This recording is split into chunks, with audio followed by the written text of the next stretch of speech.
Friend, my expression wasn't much better than yours when I first saw this. Your eyes aren't deceiving you. It's her. The famous singer, Robin.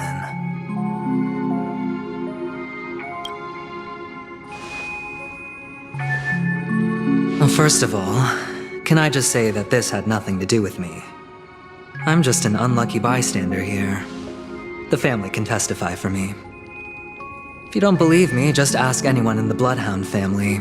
They hate me and they hate the IPC, so they'd never lie. This is not where the crime happened. What I showed you was a memory. The most basic light cone manifesting tech, authorized by the Garden of Recollection and owned by the IPC. Did you really think the Galaxy Rangers were outsiders this whole time? Penacony has made a solemn commitment to protect the safety of anyone inside a family dream. Any person in distress will be forcibly awakened and safely returned to reality. What gives them the confidence to make such conclusive statements? Because behind this promise is the harmony. The family's Dreamweavers link up their minds together to construct an unbreakable defensive line. Breaking through this line of defense to create death in the dreamscape. Not even a memo keeper could do that without the family's permission. Who could have done it, friend? The only one is her. The girl who calls herself a Galaxy Ranger. An imposter. An unsought guest. An emanator who hides her true identity. Ifrit's death was a foregone conclusion. And Robin? Her misfortune was staring right at her. Who will be the next to die?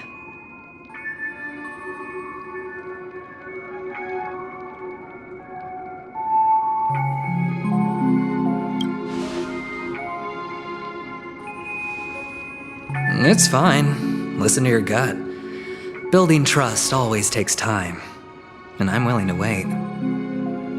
I just hope you realize that wherever that legacy is concerned, covert plans are already underway throughout Penacony. Everyone's got their own agenda. Careful you don't get stuck on the wrong side. If I were you, I'd keep my distance from Acheron. After all, any schemes out in the open are always going to be better than a monster in the shadows, right? Who's to say there isn't an even deeper conspiracy lurking beneath the surface? Memo Keeper, I think our little deal is finished. Aventurine is telling the truth. This memory is a real one. And there's no sign of any distortion grafting on. The IPC is not the Garden, and there are real limits to what they can actually do. But you know all this. Friend, let's not beat around the bush here. The thing is, I want to reach out personally to team up with the Astral Express.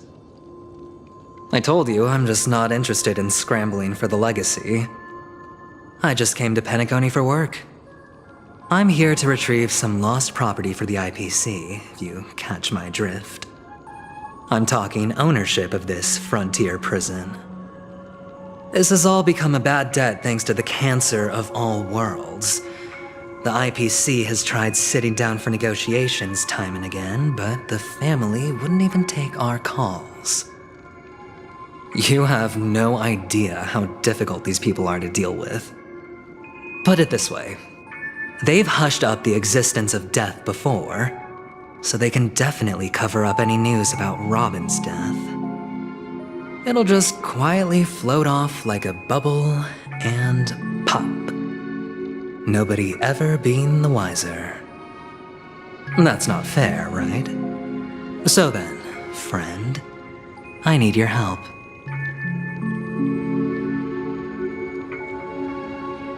That's fine. I'm not forcing you. But I'm really not asking for much, so why don't you at least hear me out, okay? I have but only one goal. The family's front door is like a high wall, and to tear the whole thing down, I'll have to dig out a few chunks first. Once I find a weak point, the IPC will have plenty of means. Now we have our chance. So long as we can get to the truth behind her death, we can have justice for Robin, while also gaining a valuable bargaining chip for bringing the family to the table. Truly a once-in-a-blue-moon opportunity. I've been investigating and making lots of friends all over Penacony precisely for this very moment. This tragic news would be extremely bad for the family, so they'll be doing everything they can to stop it leaking, especially to the IPC. But I trust that there are still a few factions that remain exceptions, and that's why I need you all. The reputation of the Astral Express precedes you, and the Harmony will give you the fairest of appraisals. You get to find out really what happened and seek justice, and I get to put it toward completing my mission for the IPC. It's what you call a win-win situation.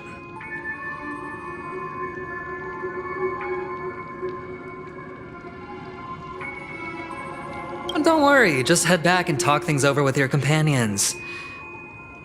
That navigator is really smart. She must understand the value of this deal. Look, here's my contact details. If you come to any conclusions, call me. Oh, and take this.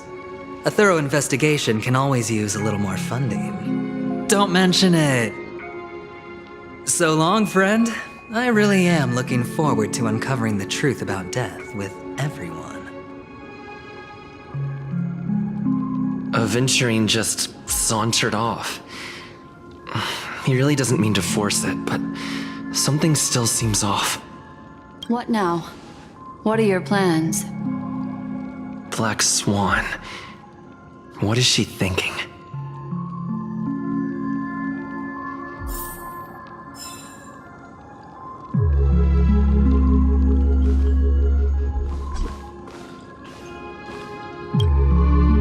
On the surface, this doesn't look like a bad deal for you.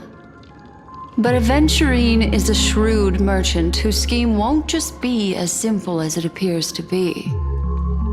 He doesn't know about Miss Firefly yet, but judging by your reaction, he may have noticed something going on and deliberately shifted topics to the truth of death to try and pull you in line with his way of thinking. That's quick thinking and very sound logic. Aventurine is no fool, and working with him definitely has its dangers.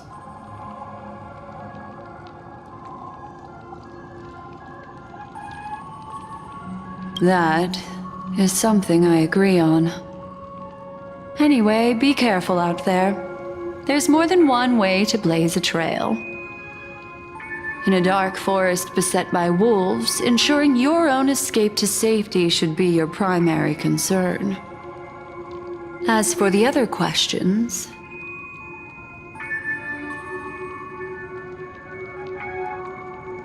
Sorry, I can't answer that question. That ranger is shrouded in mystery. But without a doubt, she is the most special guest at this banquet.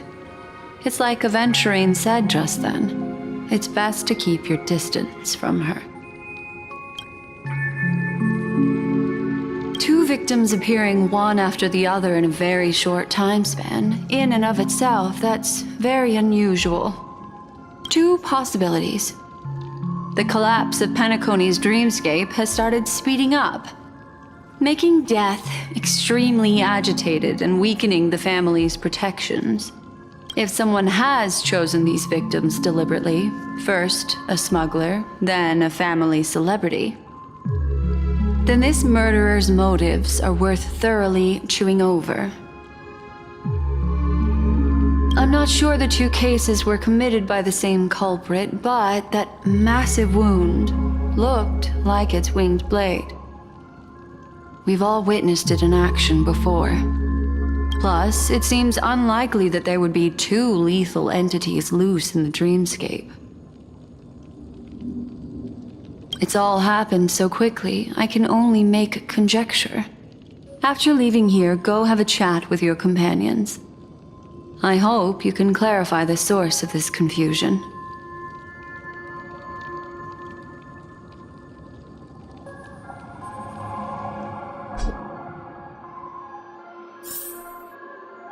Come, this way. It's a short walk. Don't get lost.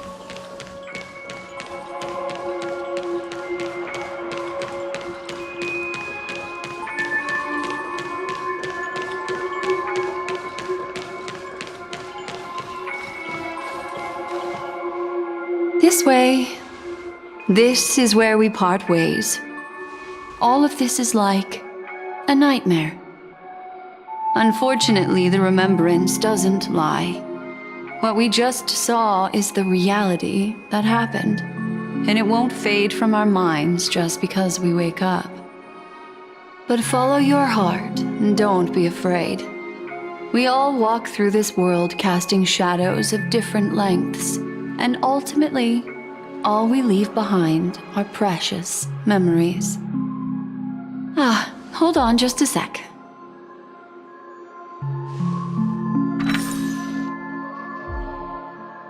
There you go, a small parting gift. If one day you unfortunately fall into the deep waters of the memory zone and there's no memo keeper to join you, hopefully it can guide you on my behalf. I also pay great attention to the ways of the world. Just think of this as an apology from me for hiding something from you.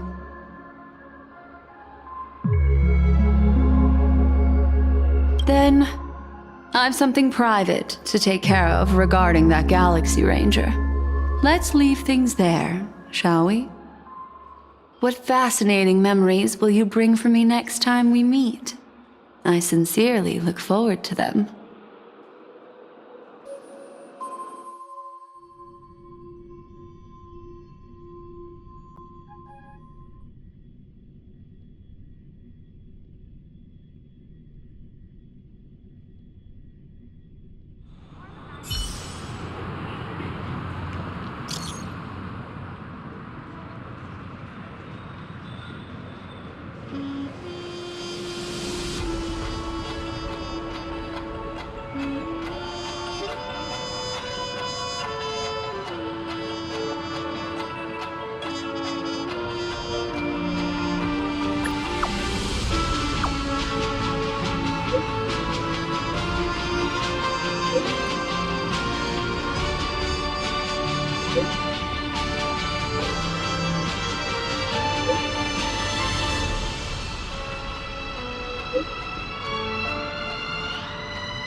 A family rep.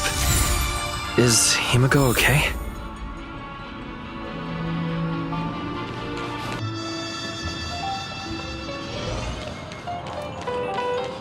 So much has happened. I should take a moment to gather my thoughts and wait for everyone to arrive.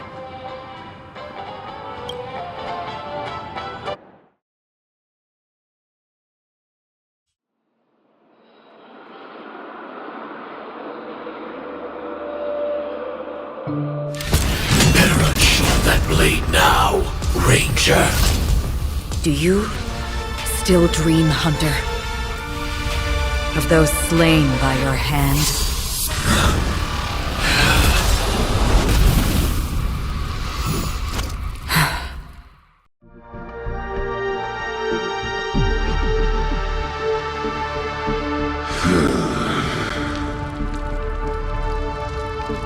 It appears the outcome has already been determined. You're still alive, as are you. You still have room to make a choice. Leave the music box behind, and then go. Choice. The bloody trail of the destruction leaves no room for hesitation. the Taurus fire demon. Even if you sacrifice your life for that eon, you won't get special treatment. Ranger, you tread the narrow path of the hunt. You could never understand. We come from the fire, and are born bathed in fire. We spread, burn, and destroy, until all the kindling has burned out and we leave only ashes on the ground. Burning forms the entire life of a fire demon, from the beginning to the end. We are born to die, just to put into practice a profile of another universal truth. All things are created for the destruction. Your companions don't seem to think so. They fight for your chance at survival. They are my children, and just as I was, they are flames that have yet to burn my heart. They're still young, and I don't blame them. But my flames are faint, and time is running out. Can you see the planet of festivities in the distance? I plan to bring purgatory with me there, and before that, I must surpass you. Why? Because on the path they have forged, you have traveled farther than I have. Emanator.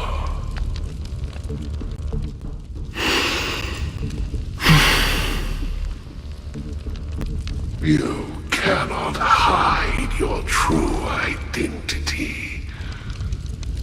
Draw that sword, for we shall indeed remain here, bound to fight a decisive battle to the death, for I choose this.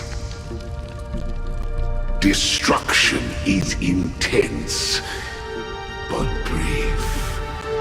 To cravenly cling to life is to endure an endlessly prolonged existence. Even if the answer turns out to be your own destruction. What is important is not the answer, but that it exists, just as you exist. Everything exists to be destroyed. Emanators are no different. Just as even sweet dreams may be born of the void, the so-called impossible is merely something that is yet to happen.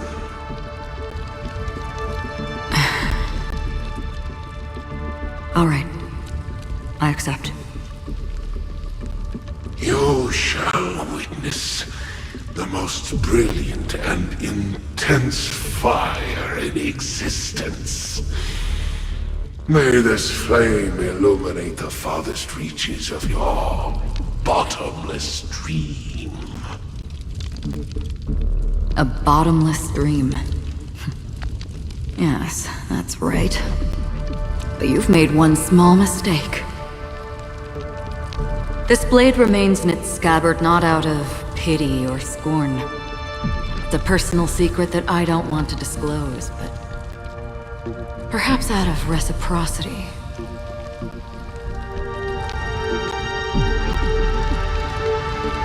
I'll reveal the truth to you. The hunt is not the path I truly follow. May death be the end of your boundless dream, guiding you back to the waking world.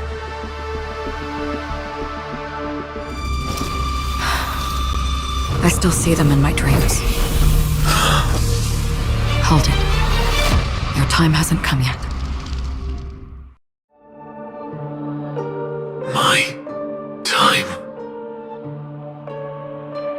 I've seen many clever disguises that can conceal appearances, but they can never cover up who a person really is. And you're no different. You had no desire to kill the Trailblazer. You only did what you did to drive me and the Memo Keeper away, but why?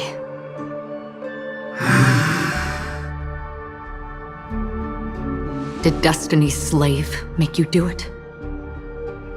You know, Elio. I thought this is just the kind of thing that'd get written into your script. My script has always been brief. Other than that, anything beyond that is unnecessary. He knows my nature. There is but a single destiny from which no one can escape. And until then, I hold the privilege of choice. However, you appear to be ignorant of this, so it's time for me to inquire. Who exactly are you? Not your enemy, perhaps. That's not what I asked. I don't deserve your curiosity. Loners wandering the cosmos always have their secrets. Take me. I'm wanted by the IPC, so it's little wonder that I know something about the Stellaron Hunters. That's all. Maybe I can help. What reason would you have for doing that? I tend to forget things. Which is why, rather than memories, I'm accustomed to using my emotions to capture what I normally wouldn't otherwise. So, I know who is inside that cold armor. How about it? Ready to take off that armor and sit down for a talk? It's not yet time. I don't need help, but I can give you a suggestion that would make things better for you and me. If your goal is the Watchmaker's legacy, then go look into the family. Not only are they covering up the existence of death, but they're burying the past and the truth about what happens inside the dreamscape.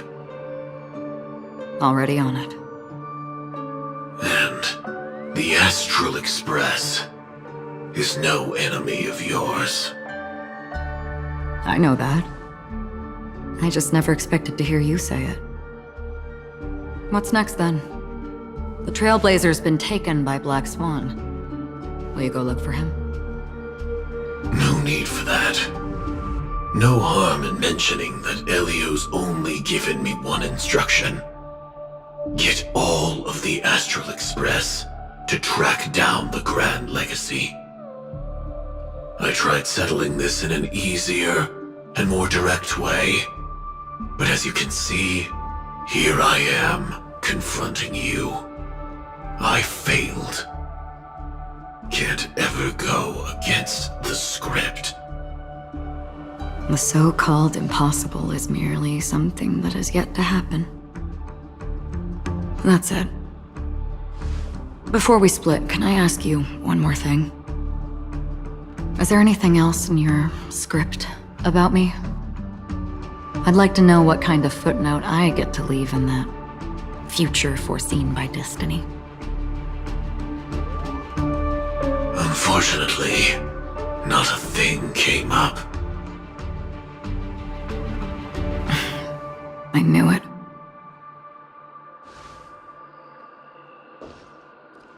Hang on. I don't. Don't. What? Your first question was, do you still have dreams about everyone who died because of you? I don't. Never have. I was was born without the ability to dream. I live for this cold, harsh reality. For a little light, and to burn, to keep on burning, until I turn to ash. So, I really envy you. Is that so? Then you're already living in the waking world.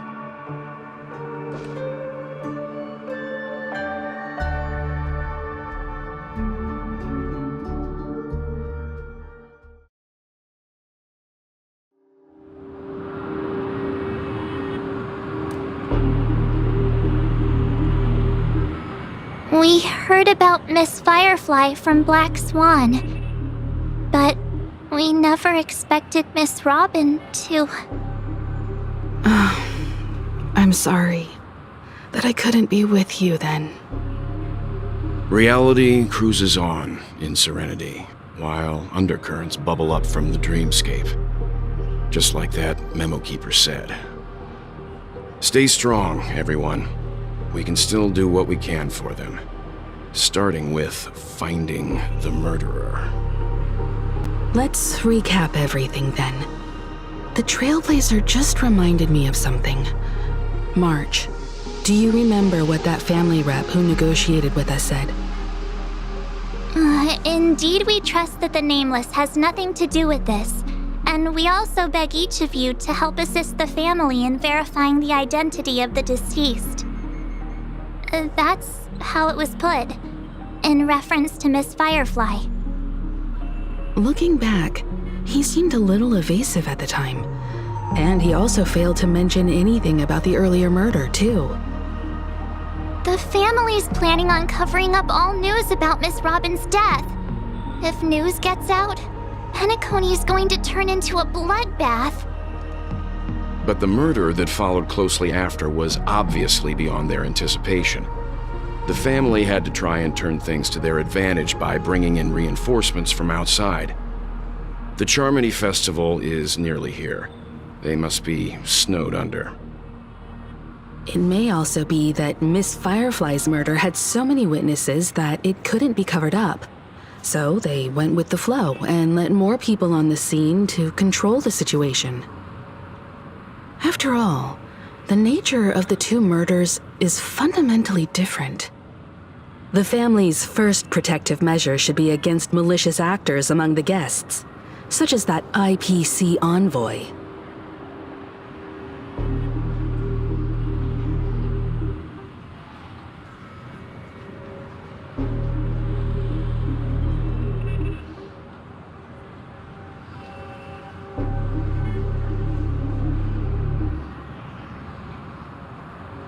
Indeed, he was particularly concerned about that Galaxy Ranger. Are we missing the forest for the trees here? I always felt that Aventurine's reasons for accusing Miss Acheron were highly subtle. Can we believe him? At this point, I'm afraid the only ones we can trust are ourselves. Look, let's try to gather intel first and then list all the possible outcomes we can. Then we go through them, eliminating contradictions one by one. The fewer facts remaining, the closer we are to the truth. I've still got this sense of foreboding. It's like we're stuck in a whirlpool, spinning around that legacy even after everything that's happened. This time we're playing the role of a real detective. But before we start, what are we going to say to the family and Aventurine? As I see things, the family harbors no ill will towards the Astral Express. If they didn't trust the crew, they wouldn't have casually commissioned outsiders to investigate a case that's, in all likelihood, a scandal. Plus, this is the family's turf. Teaming up with them should make things easier for us in the future. As for that Aventurine, well, I'd like to hear your thoughts. He's complex. He deliberately slow-played his hand during negotiations while running circles around us all the while. He appealed convincingly to both reason and emotion. It wasn't forced, but the intent was obvious. Still, it's good to have contacts among all this uncertainty. Adventurine showed his skills, and as far as our interests are aligned, he can become a reliable ally. We also need to keep a certain distance from the family. Never let them get too close. Teaming up with the IPC helps balance that out. If either side makes a move, we have the option to pull out. So you suggest accepting Aventurine's proposal to team up? Yes. It's risky, but we can only wait until both sides have played their cards before making any further judgments. I get why, but there's a whole lot of bad guys and girls around here, and I'm worried about getting stabbed in the back. He's been bullied a few times now, and I can't stand it anymore.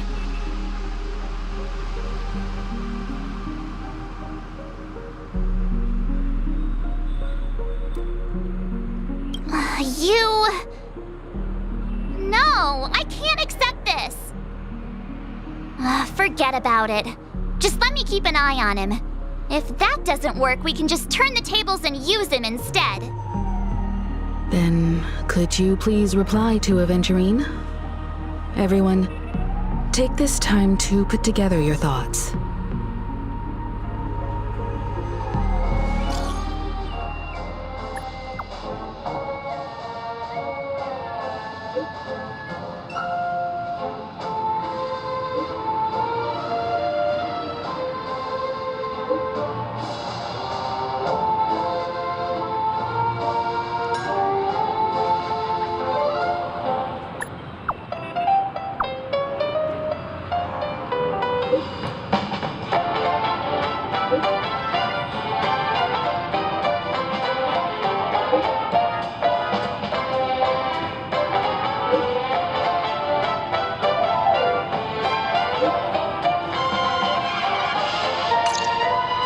Looks like Aventurine is happy with this outcome. Let's tell everyone about it.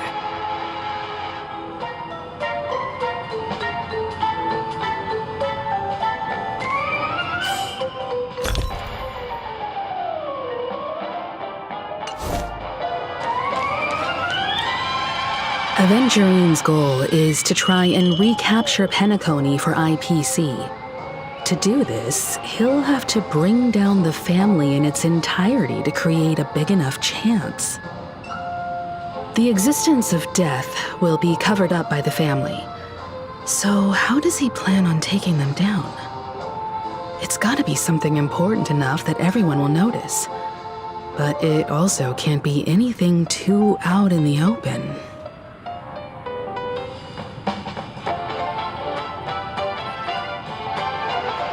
An attack on the hotel guests?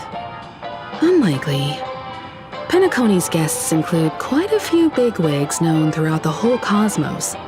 People who not even the IPC would dare take lightly. Aventurine is a shrewd merchant, and there's no way he doesn't know that.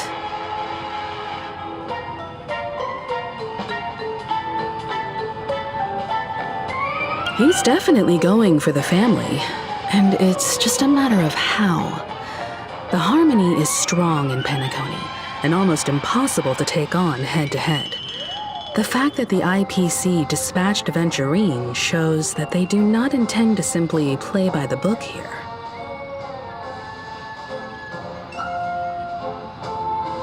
Aventurine has devoted considerable attention to her. But this Galaxy Ranger, we know hardly anything about her. I can't rush to any conclusions.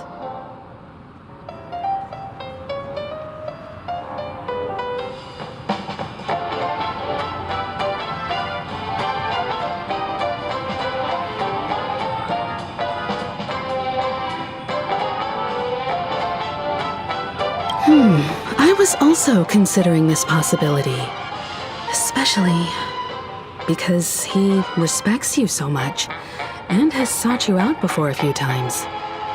Perhaps he's also unsure of your intentions and is probing you. I'm just speculating. In any case, we have to be careful when handling Aventurine. He's skilled at reading people and discerning the right moment to strike. Also, he's clearly a born gambler if he's willing to go all in to win.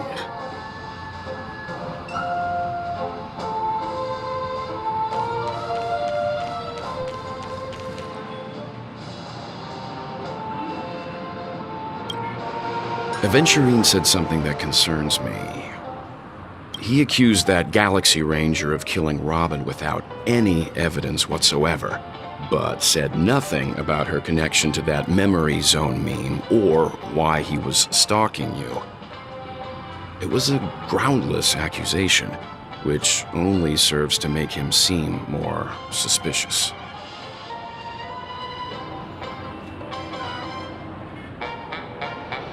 Maybe Aventurine's goal was never to gain our trust. Maybe he wanted to foster a feeling of enmity towards Acheron and make the situation more volatile. Two birds, one stone. However, I asked Don Hung back on the Express to confirm that story about the Annihilation Gang and the lost messages. It wasn't something that Aventurine made up out of thin air. You've met her many times now. What's your impression of Miss Acheron?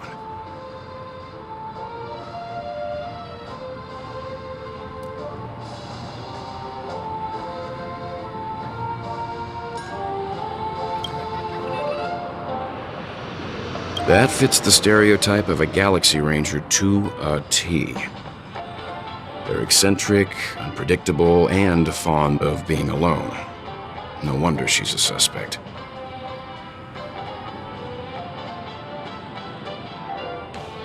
I really love pop.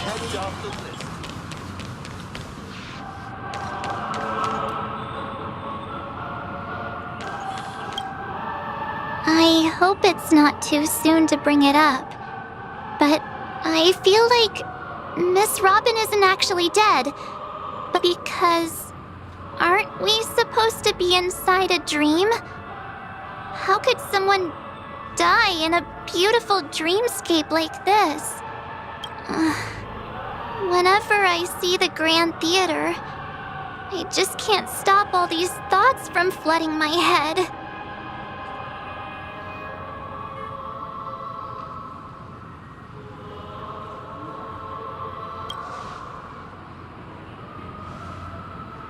No. After all, they've brought everyone this sleepy dreamscape, which everyone loves. I just feel like I'm starting to understand them less and less. Everyone's still having a great time out there on the streets. Nobody knows what's happened. It's all so unreal. As if Firefly, Miss Robin, and us were all outsiders from another world. Aw, what a mess. I really want a nice cool drink of soda to help me calm down. But then I'd be just like everyone else out on the streets. Looks like Aventurine doesn't need anything else. Let's turn our attention to the family's assignment for now. Himiko, what do you think? Among our current clues, the two murders that he witnessed are the most directly connected. I suggest starting here. One thing I'm curious about is, if a person dies in a dream, what happens to them in real life? Seeing as we're at the family's behest, why not pop back out to reality and verify Miss Firefly's situation back at the hotel? Perhaps we could also make a few inquiries about her while out there. How about we split off into two groups? There are still some things worth focusing on inside the dreamscape. I'll investigate those, and we can link up again later. Worth focusing on? Oh. No problem. I'll leave it to you then. Huh? Aw, I thought I'd finally finally get to see Himeko and Mr. Yang go out on a mission together. Oh well. Take care then, Mr. Yang. I will. Keep in touch.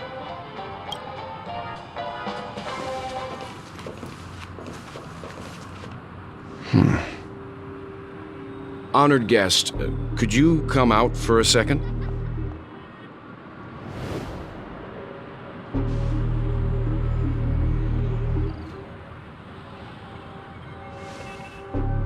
I'd be embarrassed too, getting stared at like that.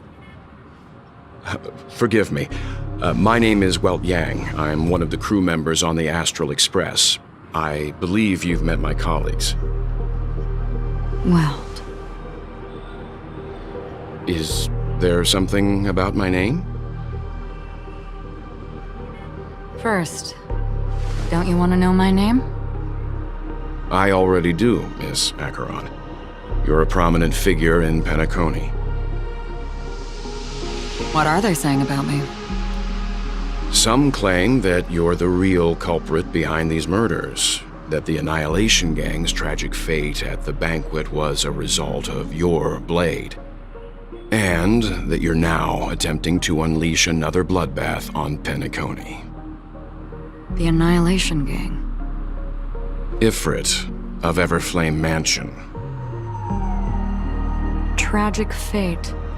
That Duke turned his dying body to flames and sacrificed his life as a martyr. He was a determined and heroic pathstrider. Not even a villain should be disparaged like this. And what's more, there were plenty of suspects invited. Do they really think that a blade is more dangerous than that black hole you're wielding? Keen intuition. Not even the family managed to point out the truth behind this cane. So you must surely know, Miss Acheron, that peering into a black hole is not a wise move. As a potential threat, your knowledge of us has reached uncomfortable depths. Reveal your true identity and intentions. Otherwise, brace yourself for gravitational disintegration. That shouldn't be necessary. But if it makes the Nameless feel less defensive, I'll be happy to abide. Believe it or not, Galaxy Ranger, Acheron, those are the names I go by to this very day. My trip to Penacony is solely to fulfill an old, final request. I'm here for the Watchmaker's legacy. And that's it. I think I've been honest enough. Still unwilling to reveal your true identity? It's not that I don't want to. It's just that I can't. I've come so far, and I can't sum up all of that in just a few words. Everyone has their own unspeakable past. Secrets that they don't want to be revealed. And I won't be asking any more questions, such as why the Astral Express is roaming around the cosmos with a Stellaron on board. Is he okay? That memo keeper didn't do anything, right? He's fine. Let's stick with the topic. Gaining my trust all depends on how much you're willing to reveal. I've run around many different Penacony dreamscapes just to try and find that legacy. And during this period, I came into contact with quite a few guests.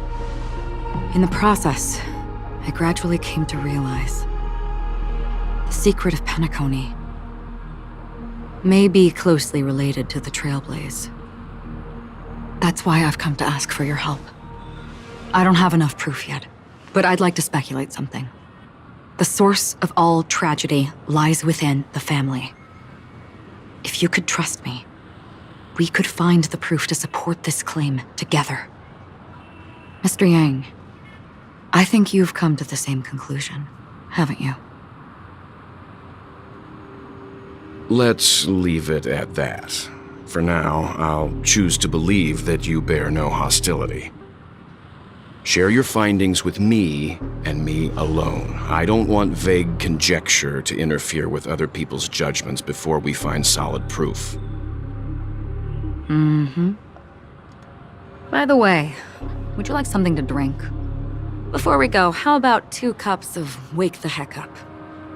No, 4 cups. Because the conversation coming up will last forever.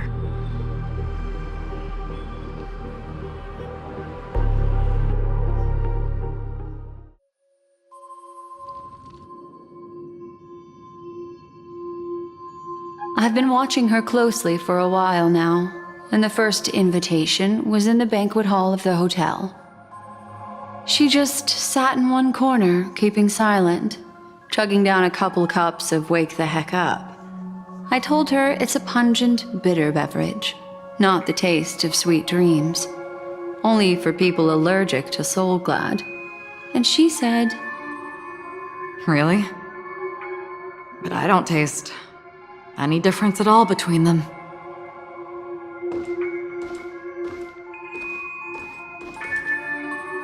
the guest rooms are charmingly minimalist. An aesthetic you share, Miss Acheron. It's a cinch, this music box. The invitation received by the Annihilation Gang. They're latent. You see, memories of you are not yours alone. They travel in other people, other things. I know much, and I can predict even more. With some help, the dead can be made to speak. The Annihilation Gang, that band of desperados who all disappeared after meeting you. What exactly happened to them? Well, let me reveal all.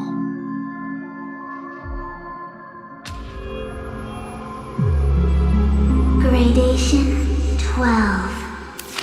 Dreamscape 12. Father, I dedicate this to you. Well done, Dubra. Wherever they go, shall be met by annihilation. There it is. It's hazy, but it's Ifrit's voice. The other one is probably his progeny. This is the residual memory from when the invitation was first delivered. They were abruptly interrupted. Then, what happened next is... They sought refuge in the land of sleep, merely wishing for undisturbed rest, away from the storms. Children of the flame, this marks your rite of passage. She won't be necessary. I alone am enough.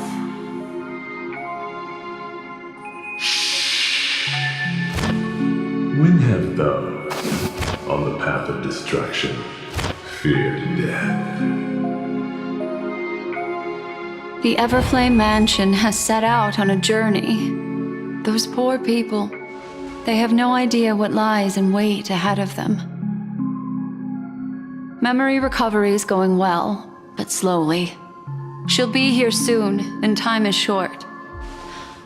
There's nobody else here, so there's no need to be delicate. In fact, I think I'd better go all out.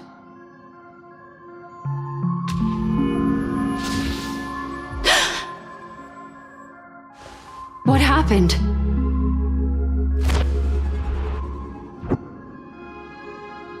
The memory after that is blank. How is that possible? This music box fell into Acheron's hands, and she brought it to Penacony. That's a fact, and that's how it should have gone. But along the way...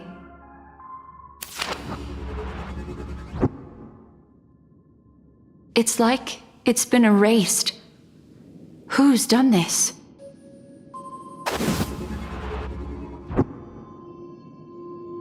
Who are you?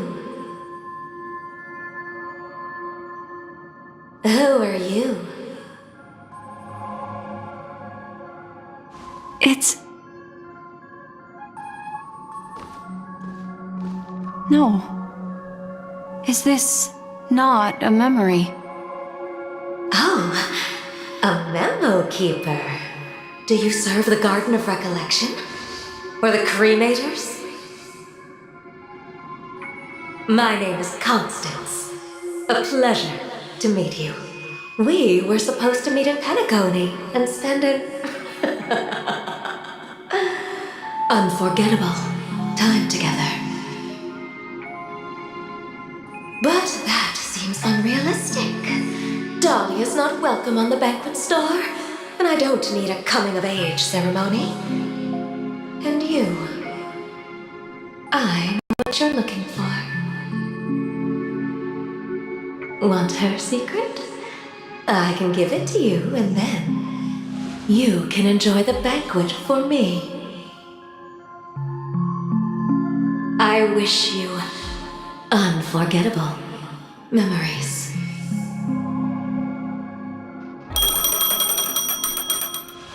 Oh.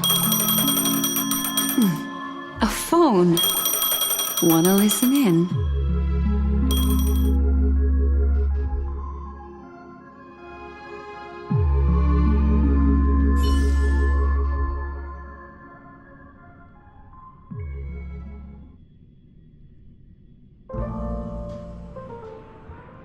A few days ago, the IPC made an announcement.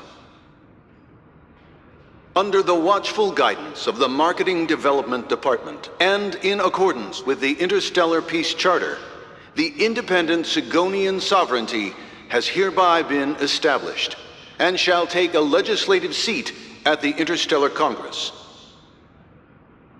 The formation of the Sigonian sovereignty is of great historical significance to the Sigonia system. This move puts an end to the planet's long and bloody history, turning the sensational Kataka-Abjin extinction event into a distant memory. Sigonia 4 is located in an unclaimed zone at the intersection of the Denise, Prothean, and Dorneau star clusters. The planet's surface environment is known for being extremely harsh, constantly faced with the threat of impact from small-scale celestial objects. This is why very few intelligent species have made this planet their home, dividing themselves into several tribes to eke out nomad lifestyles as they struggle to survive the arid desert wilderness. They have developed their own folk beliefs that are independent of the Eon belief system. Sigonia. Sigonia. Ravenous eye of the storm, spurned by all the gods.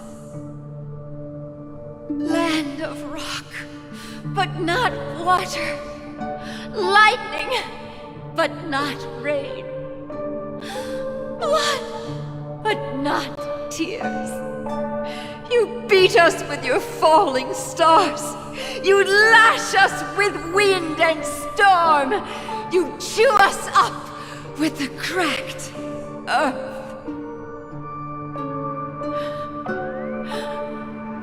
You promised us a land of honey, yet yoked us beneath a sword of bitterness.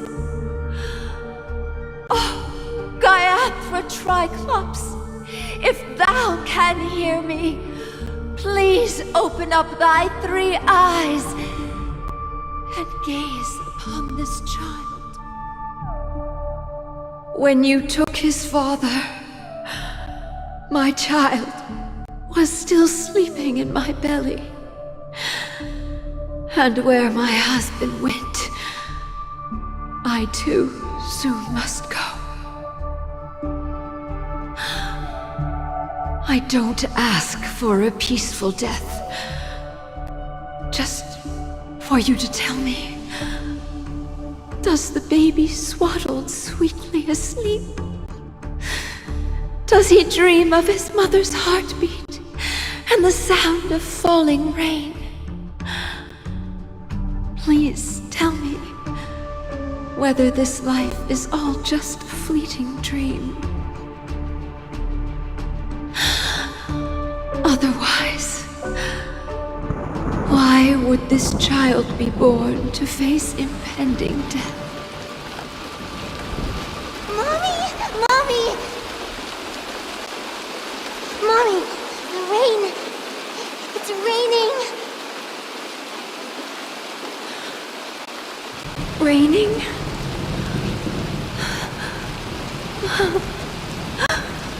Raining! It's raining! It's true!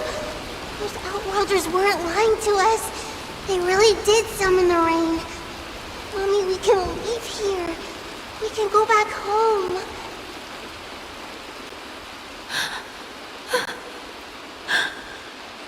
Back home. Gayathra Triclops. You came. Do you hear that? Thank you. Thank you.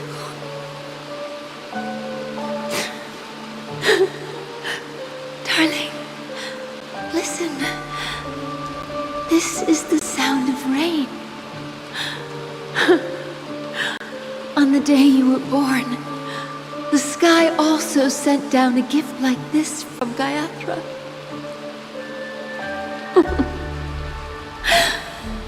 Such a lucky child. Such a blessed child. Just like your name. A gift from them to Avjen. My boy.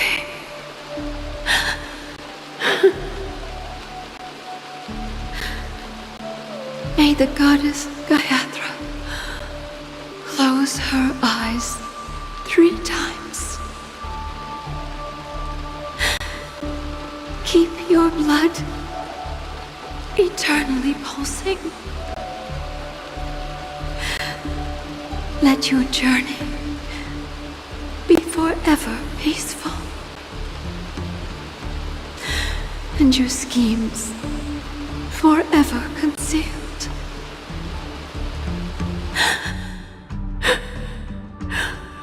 Welcome to this sad world, Kakavasha.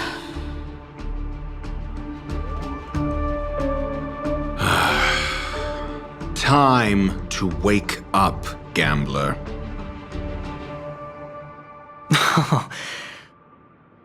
Oh, heavens. I must have drunk too much Soul Glad. Didn't expect you to be back so soon. How is it? Find anything? Just as you guessed. Nobody outside knows about Robin's death. There aren't even baseless conspiracy theories. They're still streaming the rehearsal for her ceremony, using a stand-in, I guess. They must be dreaming. Of course. Who could imagine that death would actually descend upon the idyllic dream created by the family? Let alone that the victim would be the female lead of the Charmony Festival. To be honest with you, I didn't believe it. I even tested it a few times myself, until I discovered that I couldn't actually die. Whenever there's any danger, I'm forced awake by the dream pool, and it's all as if everything were just a nightmare. That's why I'm convinced that there are a few big secrets lurking behind the scenes. Then you must have heard about the Memory Zone meme. When I graciously deigned to establish connections with the Oak family on your behalf, they were quite in a pitiful state of disarray. Besides Robin, there was another body. I don't know the exact details, just that it was a stowaway. 2 murder cases? I told you something seemed off about the Nameless. He must have come across the other one. This murderer is a psycho. But I have to admit, the case should be easy to crack. We can leverage the family's malfeasance and let the IPC use this as a reason to intervene. It's just that their trickery runs deeper than I thought. Robin's stand-in was all ready to go. These two murders are definitely getting hushed up. What should we do? Let me think. It's too rare an opportunity to miss out on, so I gotta be careful. Incredible, gambler. Have you already exhausted your limited repertoire of tricks so soon? There are plenty of chips, but it'd be best to choose carefully. The most straightforward has to be Robin.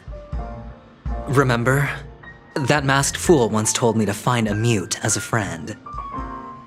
Robin is what she calls the mute. She has lost her voice, and while most people can't pick up on it, you and I cannot mistake that sound. Not produced by any voice box, but rather by the resonance of the harmony. If that girl hadn't gone hoarse from singing practice, there'd only be one possibility. Something was up with the family. Or Robin herself. To get to the bottom of this, I tried every way I could to meet her. But she died. Right before my very eyes. A complete and utter loss. Incidentally, it seems to have resulted in your rather undignified arrival on the interrogation stand. There were eyewitnesses at the scene, and the family, in their graciousness, has tentatively accepted your alibi. However, for the foreseeable future, you shall, regrettably, find yourself under the vigilant watch of the hounds. Well, things aren't looking too optimistic, Doctor. I'm starting to break out in a cold sweat. Do you reckon there's still any chance of a comeback, given how things are? A probability? Yes, it exists, but it verges on the infinitesimal. To phrase it in a manner more befitting the vernacular of Penacony, you're dreaming. But if you simply can't control yourself and want to try your hand, then there just so happens to be a suitable candidate. That man wants to see you again. Who? Sunday. Is this a public hearing or a private trial? If it were the former, it would hardly befit my stature to stoop to the role of a mere messenger. Fine. Oh, that's great. It's all great. You see, the dead can't talk, but the living can. Ratio, I'm convinced now that there must be something wrong inside the family. Oh, just you wait and see. That man's sister has died. He can't sit on his hands. Without any further ado, let's set off. Lead the way.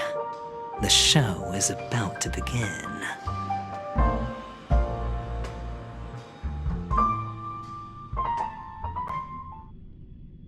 We're here.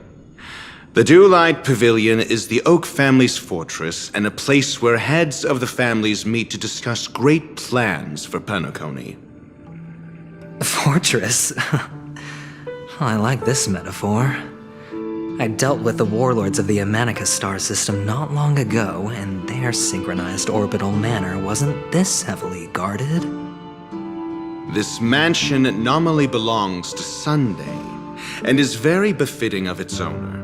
Without his express invitation, the likes of ordinary guests would never grace these grounds in their lifetimes.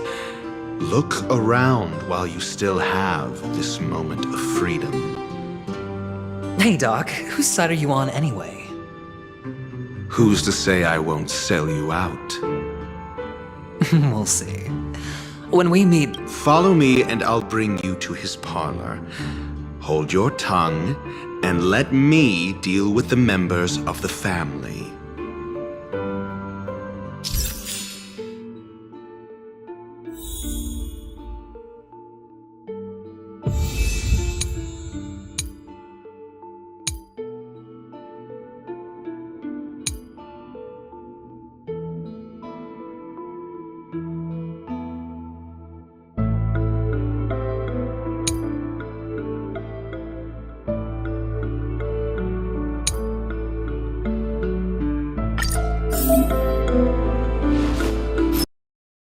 Sunday to bring him the suspect.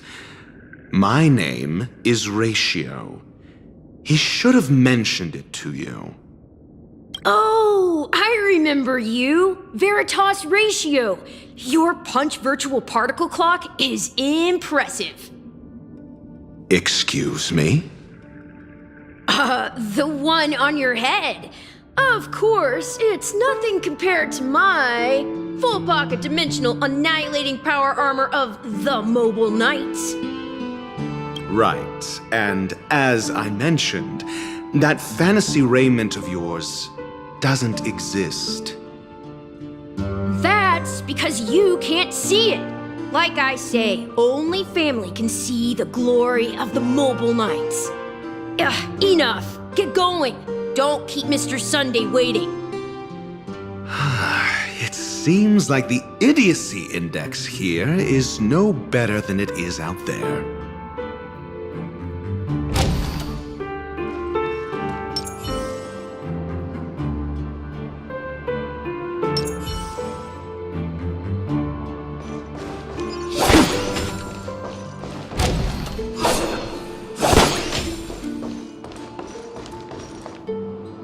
Dead end? The door is shut tight.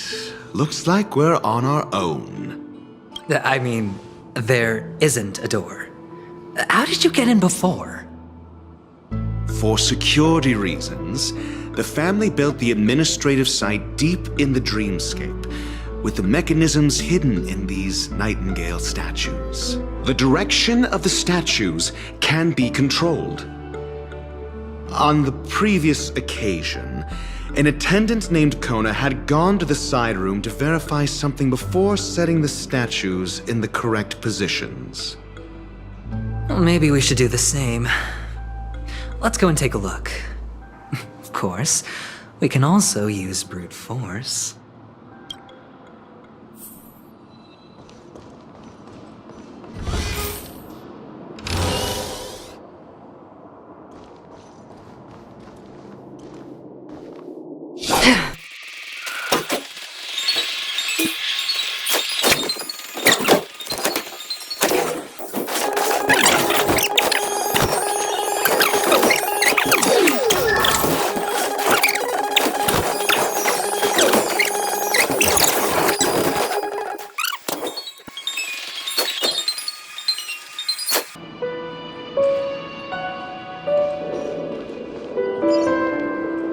Six nightingales facing in different directions. An obvious hint. But are these nightingales? They are. What's wrong? How can nightingales be so huge? They look more like torment eagles to me. There are no eagles in the 5 families, only nightingales. Why am I wasting time with you on this?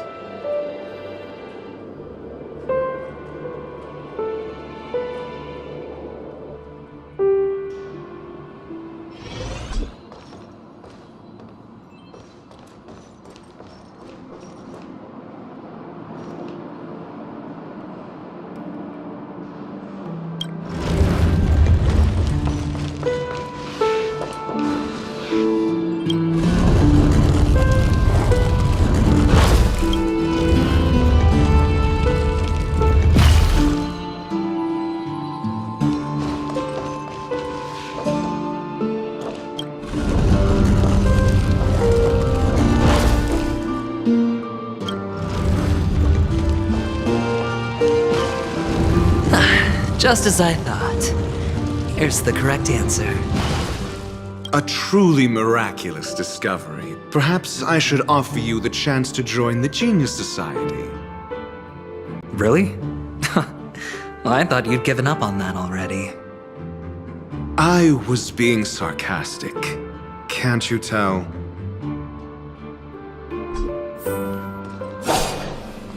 Stream forth, gleam of old blades.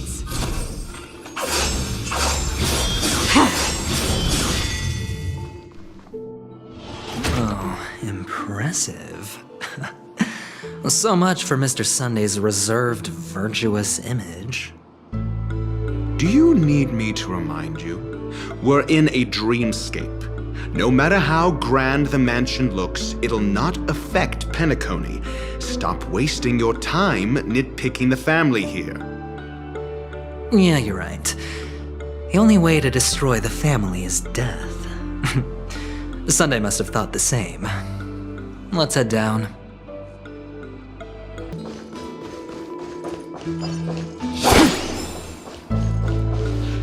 Hold on. Huh? What's wrong? Are we heading the wrong way? No, but this door is locked. My friend? Did you really make an appointment with him? It's a trial. You got to prove your worth to Sunday before you can speak with him. If I'm not wrong, we need to find a way to open this door in the hall, or this place will be our prison. Oh, an escape room. My favorite. Get serious. I've no time for games. Let's head back. The hint is probably in that prominent sandpit. Wow. That's an enormous sandpit. I'd love to build a tall building for myself, once I have enough savings.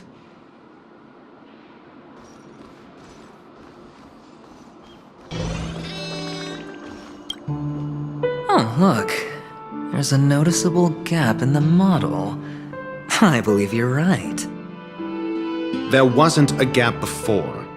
That man must have done it intentionally. Well, with your brilliant mind, you shouldn't have any trouble recalling what was here last time. Right, Doctor? Of course. Let's look around. When I see it, I will know it. Fine. Fine. Why do I feel that we're pursuing a degree in burglary now?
Found it. This is it.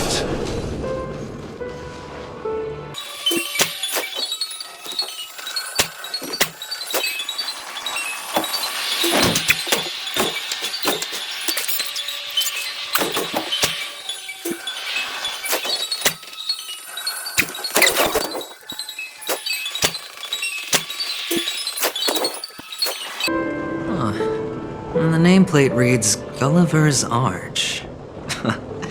Well, I'm amazed you can remember something this tiny. You know, this reminds me of a tunnel I once saw that could shrink people who passed. If I were you, I would shut my mouth. It's wise to remain silent when you should.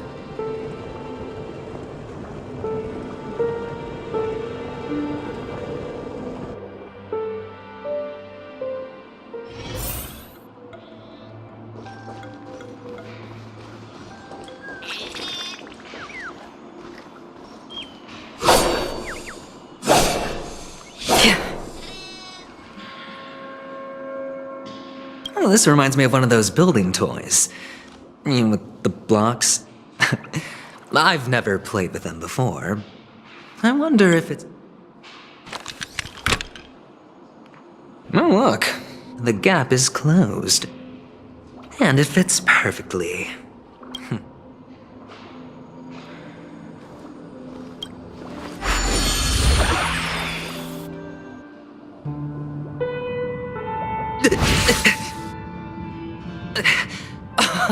Oh, good heavens. Did I shrink? Am I... Indeed. Oh, Doctor, you're huge. It's... Actually, I think we could make this work for us. Just find a way to slip me into Sunday's collar, and I'll infiltrate the family just like that.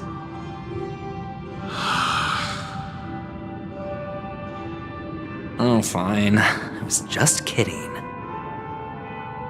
Let's find a way to open the door.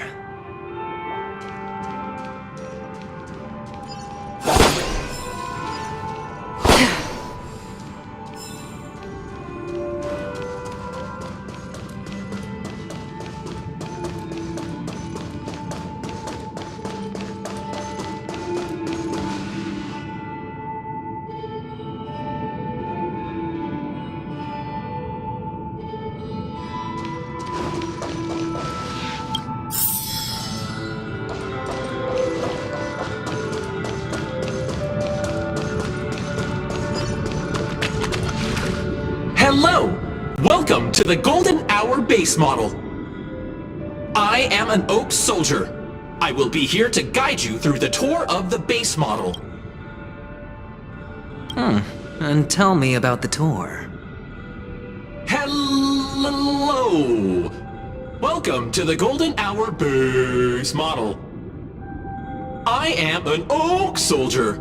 I will be here to guide you through the tour of the base model.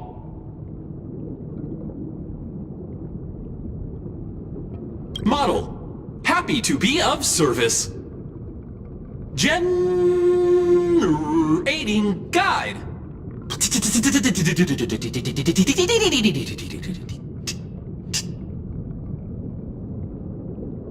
Found the nearest check-in spot. Please look behind me. A capsule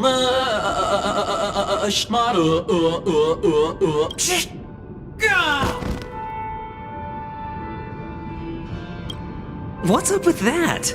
Now the family's toys are trying to frame me? I didn't do a thing to it, Doc. You've got to be my witness. I saw nothing.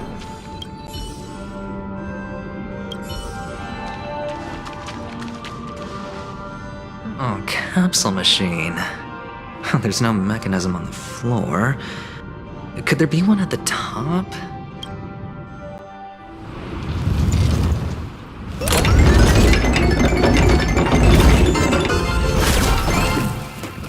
So, I was right. These models have interiors that look exactly like the real buildings. The only difference is that no one lives in them. Funny that Sunday puts a miniature that makes him seem like a giant by comparison right where he can see it first thing in the morning. Insecure much?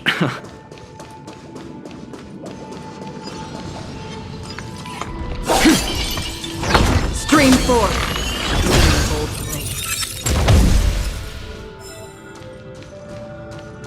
Oh, one of the fragments flew upstairs. I'll need to use the pinball machine to flick myself up there, but it's tough.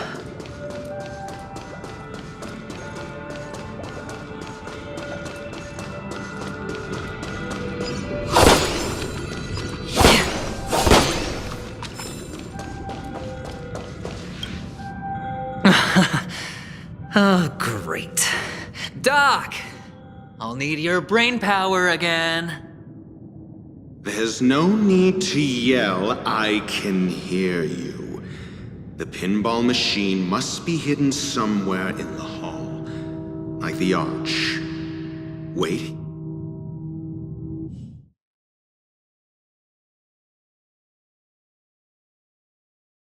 Finally, a moment of peace.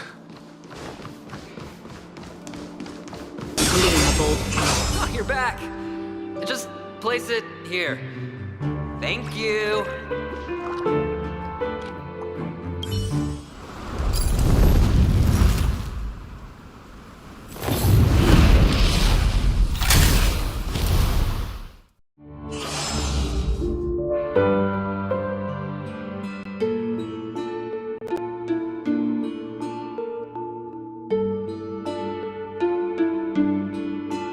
Thanks, Doc.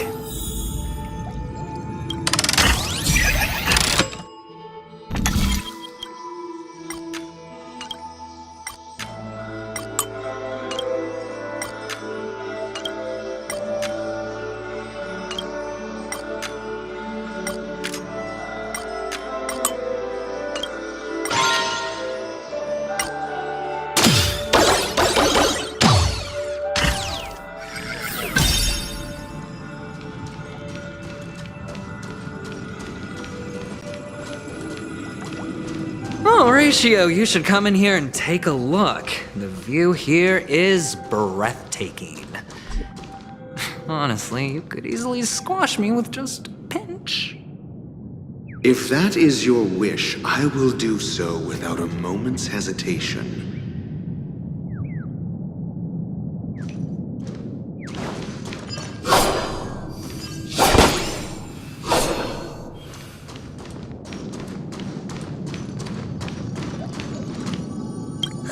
All done.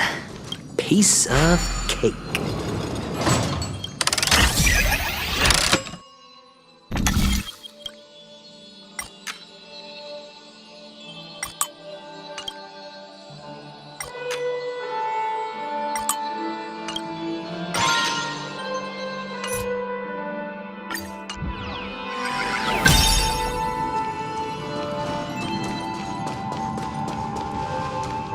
Stream forth the gleam of old blades.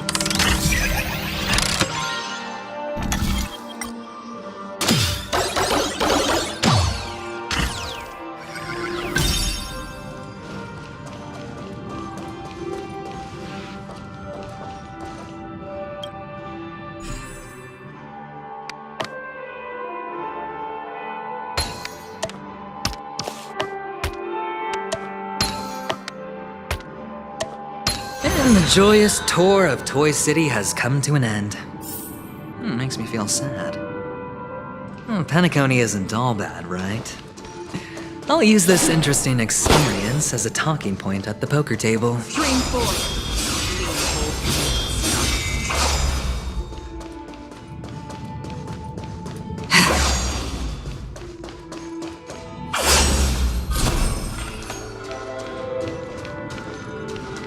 Stream forth the gleam of old blades.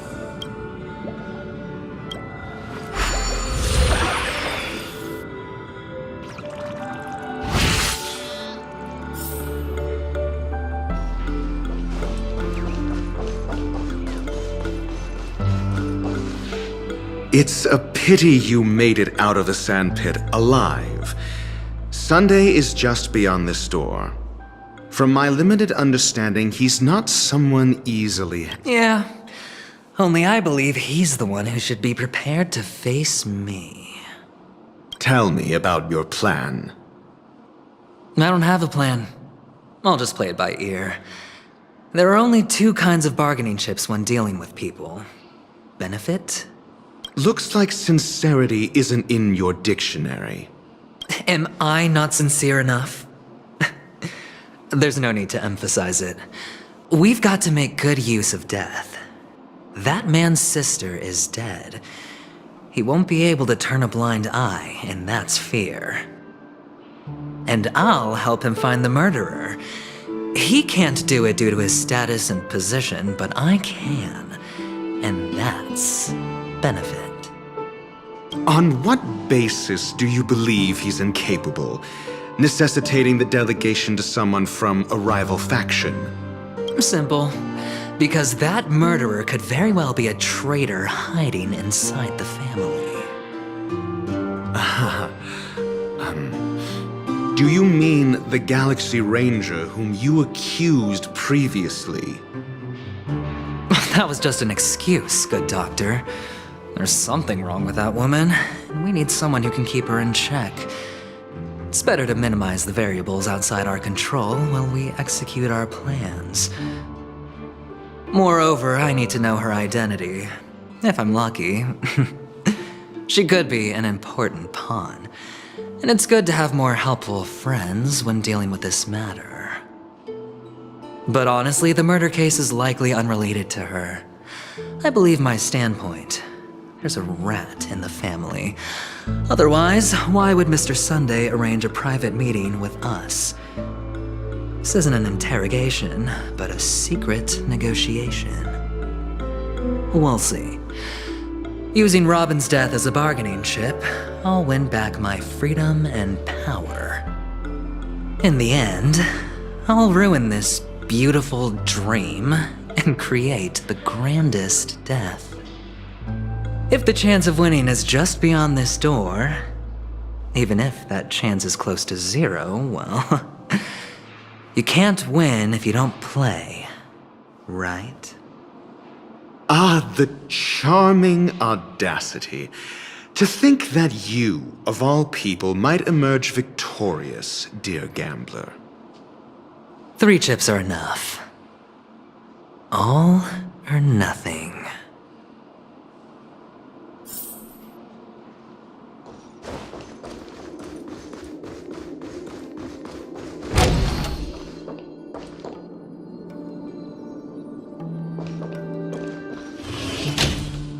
It seems my puzzles are too effortless for you, IPC Ambassador. I appreciate your words. And I see you put a lot of effort into welcoming me, Mr. Sunday. However, this is no way to greet a guest. Well, this isn't an invitation, but a summoning. Before we speak, I need to test your character. I imagine this knowledgeable doctor friend of yours has been of great help, yes? Certainly. You ought to know this better than I do. He's already faithfully fulfilled his duties, hasn't he? Yes, the doctor has assured me of your noble character. He considers you, like himself, a virtuous person who can be trusted by the family. I have come to know you very well as a person, Mr. Aventurine. You're diligent, generous, and willing to cooperate. The fact that you succeeded in overcoming many obstacles just to meet me gave me the reason to believe in your wisdom and courage. But there's one thing I must ask you. That is, you've used your wisdom at the wrong place to meet the wrong person and put yourself in a situation where you shouldn't be, witnessing a tragedy that shouldn't have happened. You don't look too well. Am I making you anxious? If not, then it means I'm on your side. If I wasn't mistaken, you'd just made a serious accusation against the family. No, you weren't mistaken. For depravity is creeping in around you. There's no need for us to be evasive. Let's talk about your sister. Your sister's talent is unrivaled in the world of show business. As you know, her voice has been out of tune since she returned to Penacony. What's more disheartening, she can't sing anymore. Who could be responsible for this? Many suspect the culprit is among the outsiders, but I know you hold a different opinion. Now your noble status has become a shackle, preventing you from apprehending the murderer and avenging your sister's death. You're feeling anxious because you're out on a limb. But don't worry, I'm on your side.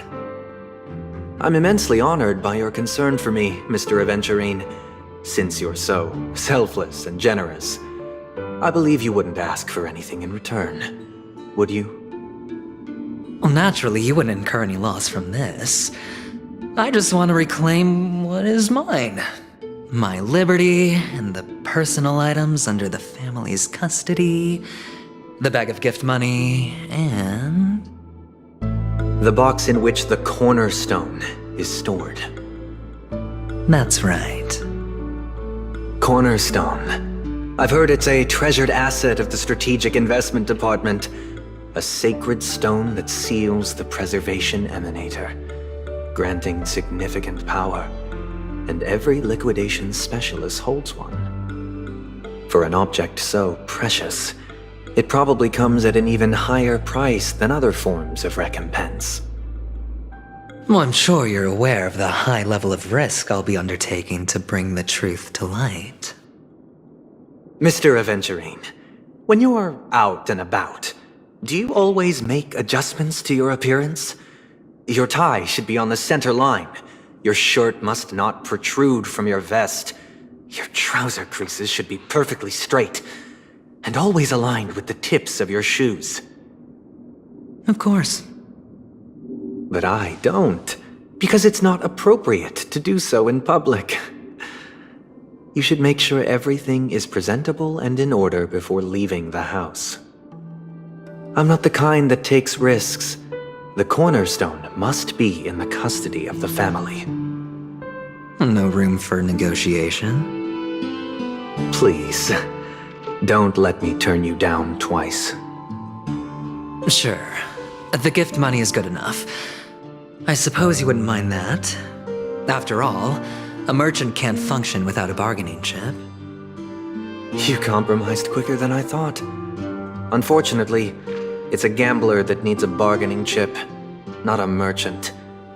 I can give you your gift money, but before that, I want you to tell me.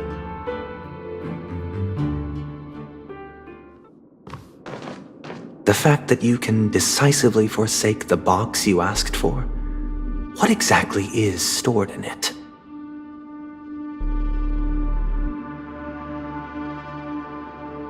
Oh, triple-faced soul, please sear his tongue and palms with a hot iron, so that he will not be able to fabricate lies and make false vows. What have you done? Under the light of the harmony, all wickedness is revealed. I implore them to shed their light, and I'll ask you questions on their behalf. Next, you have 113 seconds to prove your innocence and gain my trust. And if I refuse to answer? You can try, and we'll see if the harmony rejects you. Question: do you own a cornerstone? Yes. What a simple answer. You, too, understand that idle chatter leads only to poverty. Did you hand over the cornerstone to the family when you entered Penacony? Yes. Does the cornerstone you handed over to the family belong to you? Yes. Is your cornerstone in this room right now? Yes. Is your memory free from any kind of tampering or deletion, encompassing but not restricted to the techniques of the Garden of Recollection? Yes. Are you an Avgin from Sigonia? Yes. You even know about that? Do the Avgins have any ability to read, tamper with, or manipulate one's own or another's mind? No. Does it matter? Do you love your family more than yourself? Yes.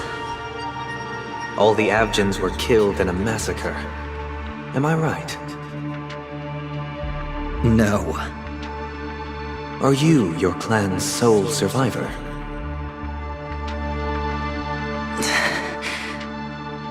Perhaps. Do you hate and wish to destroy this world with your own hands?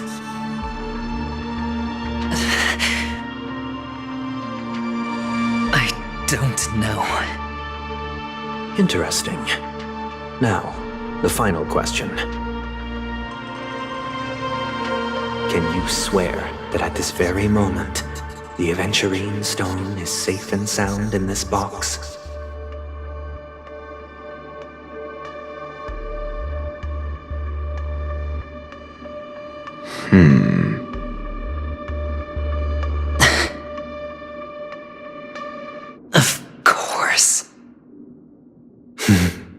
Looks like we can get an answer.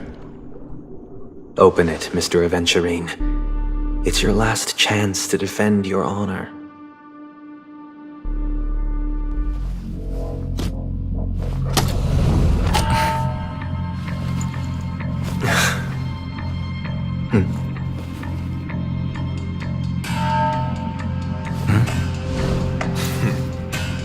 Please.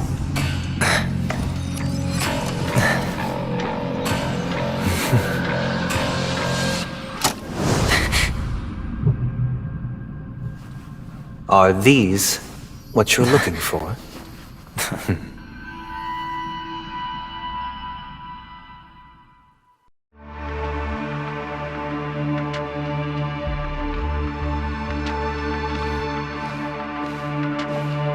Since you came as promised, learned doctor, does this mean that you are willing to take the side of the family in this farce? What makes you think you can convince me? I've heard you haven't enjoyed Mr. Aventurine's company. I also understand that you're an avid learner who sees the pursuit of knowledge above all. In that case, you ought to realize that a competent scholar knows their position and wouldn't forsake more vital matters for the sake of petty pride. If you agree to assist the family, I'll share our research findings on the Stellaron. You must be quite aware that, besides the family, no other faction is willing to share such information.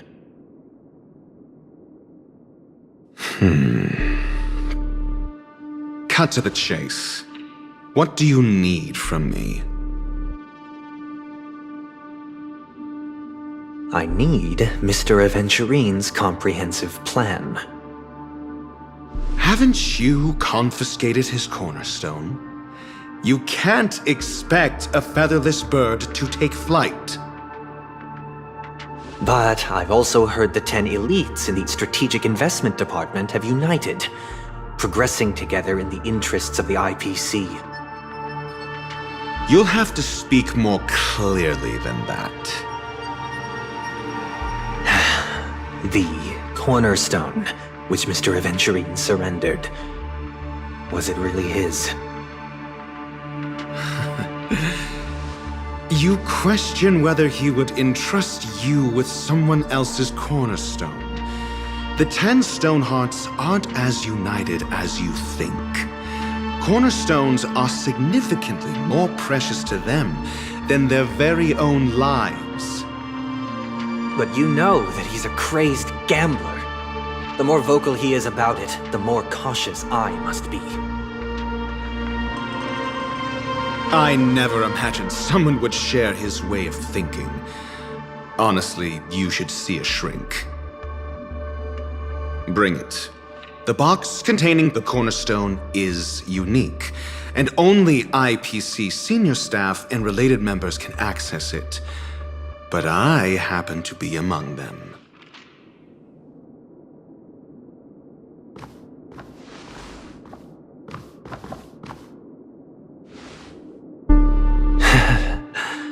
I appreciate it.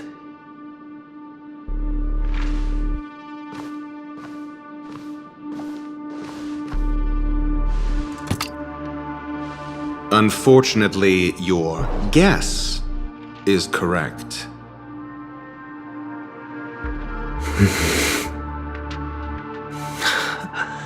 The golden stone. Its color and glow are similar to that of Klepoth's body. This is the very ruse he intends to use to fool you.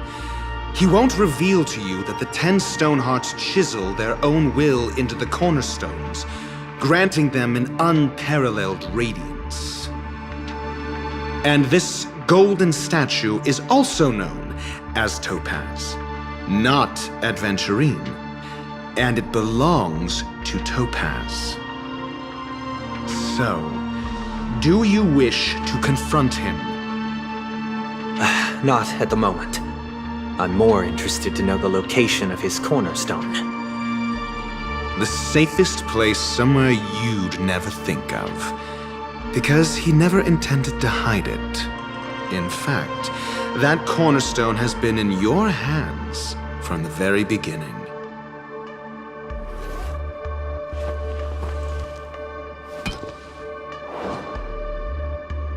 I see. This bag. Mixing a cornerstone, more precious than life itself, with a bunch of worthless jewels, disguised as a gift of money waiting to be confiscated, is indeed in line with Mr. Aventurine's style. Then he makes up some trivial excuse, downplaying the matter, and requests the gift money. This is a gamble, one he's all too familiar with, betting on your single misstep, leading to a total loss. Learned doctor, I am grateful for your help.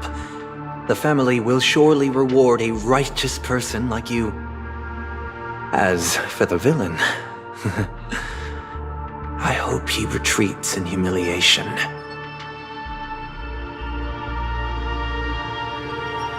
It was all thanks to your friend with a keen eye that I could add a blot of utter failure to your storied career. Ratio, you wretch. Finally shown your true colors, huh? Oh, and just to remind you, you currently only have 17 system hours left to live. Treasure your remaining time, and savor the delectable aftertaste of defeat. You might as well explain yourself a little more clearly. What I performed on you just now was the Harmony's consecration. You were to show allegiance beneath the illumination of their grace.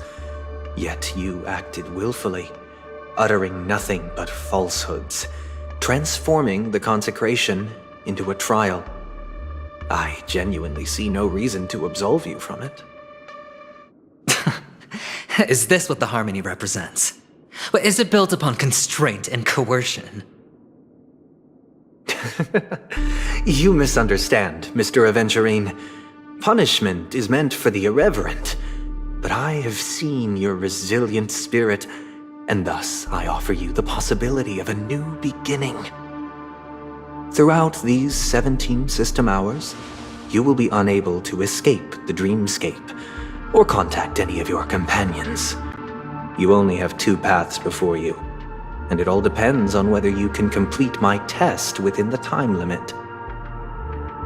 Should you succeed, you will be able to coalesce into the Harmony and be with your family. If you fail, you will suffer the wrath of the eternal Centurion and fall into an abyss of doom. Sounds like I'm gonna end up the same either way. I indeed do need a servant to help me uncover the evil hidden in the family from an external perspective. I will purge the evil from the inside and bring the real culprits to justice within 17 system hours. When the time comes, compare your findings with mine. If both our findings align, or if you can provide me more insights, then they will truly be able to grant you mercy and honesty. Shameless hypocrites. You took everything from me and still demand the truth? That isn't fair. Your carnival reeks with the stench of cash. Nothing is achievable without it. This is meant to be an act of personal virtue, not requiring the family's support. Your bag is over there. Do as you please. I believe you can trade this bag of worthless jewels for everything you need. That's what gamblers excel at, isn't it? Off you go, Mr. Aventurine. You are free. I will wait here for your good news.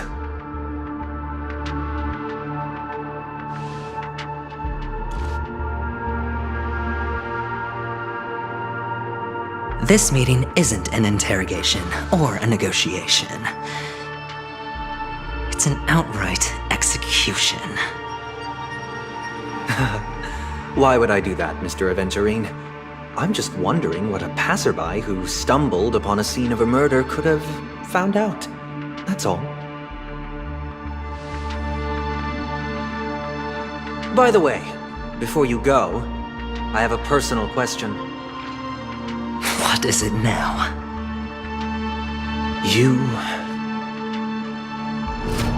Do you truly wish to bring about the destruction of this world?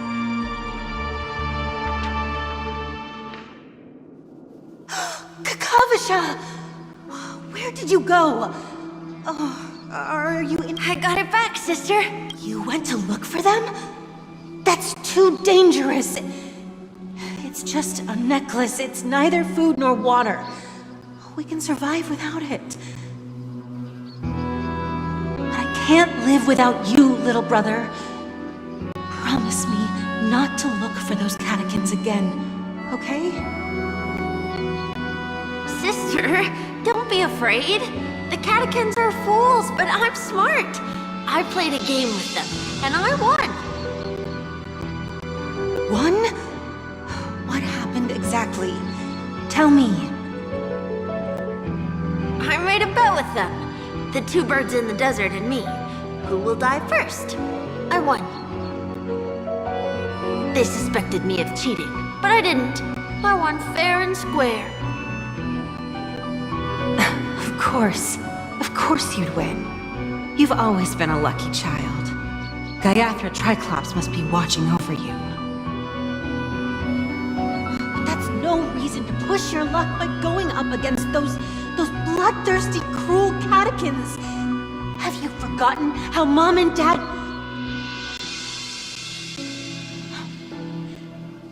Look, this is just a necklace. But Kakavasha, you are my only family.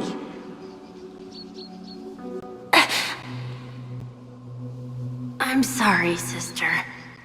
I thought you'd be happy. Because Mom left you this necklace. There'll be no next time. It is important, but not as important as you, my dearest brother. I don't blame you, but you must remember what Mom said. Pain and poverty are the trials of Gaiathra Triclops. She has also granted us a chance. And that's your good luck, Kakavasha. Your good luck is the most precious wealth we, all Avgin, have. You're a child blessed by Gaiathra Triclops and can lead the clan to happiness. So always remember to protect... Listen to me and swear to Gaiathra Triclops. Okay. We'll swear to Gaiathra Triclops to protect this wealth. But sister, if Gaiathra Triclops was really watching over us, then why did she not protect Dad when he was swept away by the quicksand? After all, Dad went to the Catechins' land only to prepare for Gaiathra Triclops' offerings. And where was Gaiathra Triclops when Mom was shivering in our arms? Mom was still pleading for Gaiathra Triclops' forgiveness under her breath until the moment she closed her eyes. Sister, everyone praises me for being smart, but I don't get it. If every rainpour was Gaiathra Triclops' forgiveness and grace, then how bad were our sins? So much so that we were born in this world of death?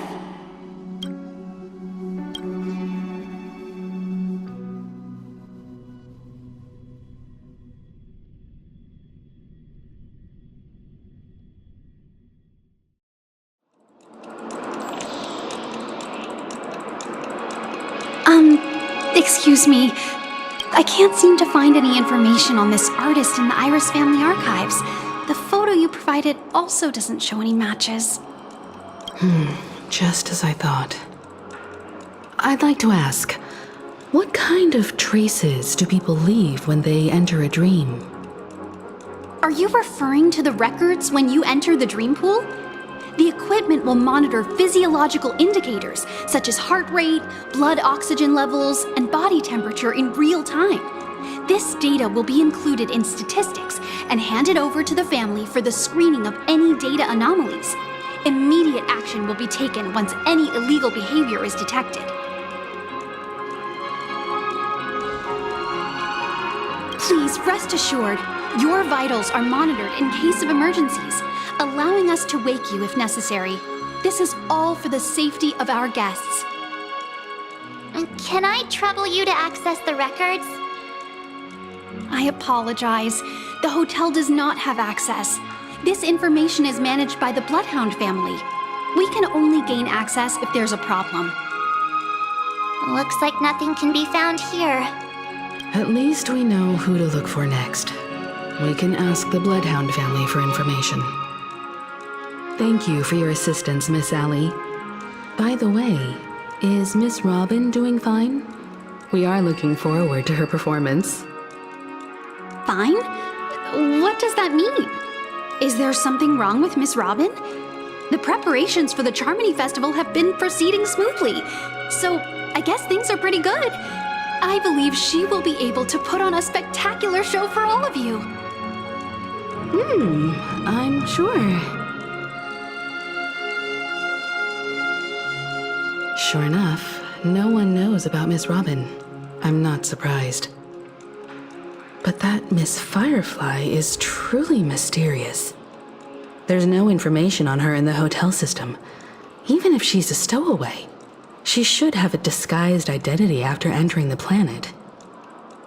She's also in the running for the legacy. How is she going to sneak into the dreamscape unnoticed? Is there any other way to enter a dream? Besides the hotel room's dream pool? The Memo Keepers have abilities that are difficult for normal people to comprehend. In the memory zone of Penacony, they thrive effortlessly, a fact proven to us by Black Swan. The hacker girl from the Stellaron Hunters used extraordinary means to unlock the Dreamscape Hotel's seal. According to the scene witnessed by him, it is likely that they are behind Miss Firefly's case. The Garden of Recollection and the Stellaron Hunters. Both are possible, but what about the IPC? Since they want Penacony all for themselves, they're bound to have a plan. Who are you guys? The Bravo team has arrived at their designated position, ready to execute armed evacuation operation. Boss, get moving! Armed evacuation? Boss, are you drunk? What do you know? It's more efficient this way. Just don't let the director find out. Act first, report later. Understood? Help! Help me! I spent all my year-end bonus on the snowball! I don't want my name on the department's major disciplinary notice! Hey, check it out! That voice. Could it be the IPC workers from Bellabog? To all guests, the IPC will be conducting special operations within the hotel. Please follow the staff in charge of evacuation to the designated safe zones, where compulsory measures will be enforced. I'll request a beating for you lot! You've been told not to drink during work hours. Take him back to the hotel room. I'll organize a meeting later to properly go over how this incident report should be written. Miss Topaz? I never thought I'd run into you on Penacony. Long time no see, Astral Express crew. Aventurine has told me a lot about your happenings.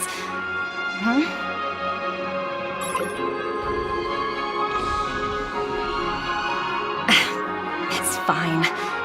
Do as they ask and try to avoid any conflicts with the family. Report to me before taking any action. Yes, all right. As you see, the IPC isn't very popular here on Penacony. Cordiality from the family is a mere facade. The former frontier prison has turned around and cuffed its shackles on the IPC staff now. Only a Venturine, who carries an invitation, is allowed to attend the banquet. An entourage like us, we can only sit around in the reality hotel, unauthorized to even enter dreams. No wonder a Venturine's scrambling to partner up with someone. The IPC can't back him up in the dreamscape. His situation isn't optimistic, I hear. You're all helping to investigate some dirt on the family, are you not? Let me know if you need anything outside the dreamscape. The IPC always treats its partners well. Thank you, Miss Topaz. We're on our way to the Hounds to verify some intel. Perhaps you've had dealings with them? Yep. They're tailing us right now. Why not go and talk to them? It'll take the spotlight off me. Being constantly stared at is really uncomfortable.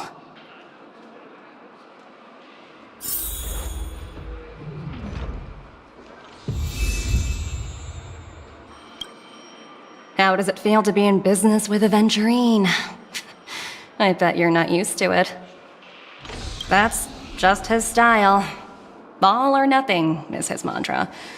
He's always cozying up to his clients while egging them on to undertake some dangerous assignment with him. But everyone has their merits, so I won't comment further. But Venturine's luck has always been good. He's always closed all his cases without a hitch and basically never lost a gamble. Which is why, on the issue of retaking Penacony, I'm watching with keen interest. As for the two cases, apologies, but I don't have much info on them either. All I can do is ask you to keep digging for more details.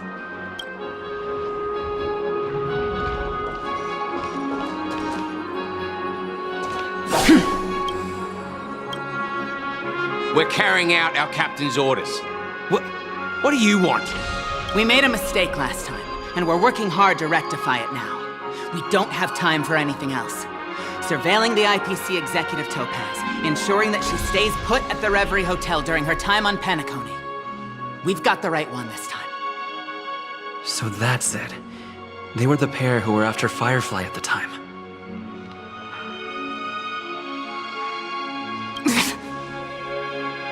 It's you again. Back for more trouble? We're not afraid of you this time. Well, spit it out. Stop bothering us if you've nothing important. So you know each other. Why do you keep running into people you've beaten up before?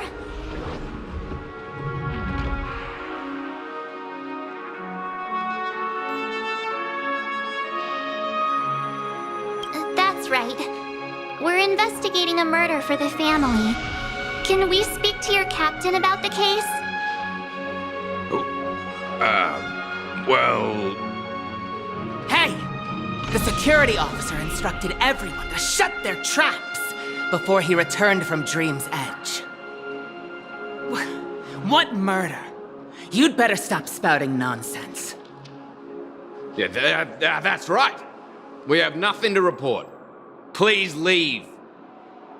Looks like they're not going to cooperate. But they did at least tell us that the captain is at Dream's Edge. Why don't we just look for the security officer then? It's probably Gallagher, the one he mentioned, right?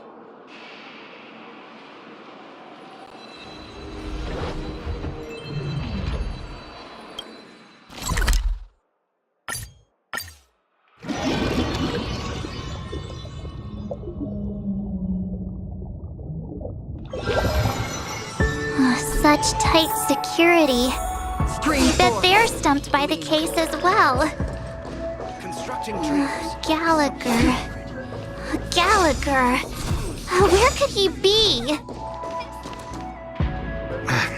Apologies. The Bloodhound family is running an investigation up ahead. No unauthorized personnel allowed. Hold on a minute. think I've seen you before. The gray-haired one. How much trouble have you stirred up exactly on Penacony?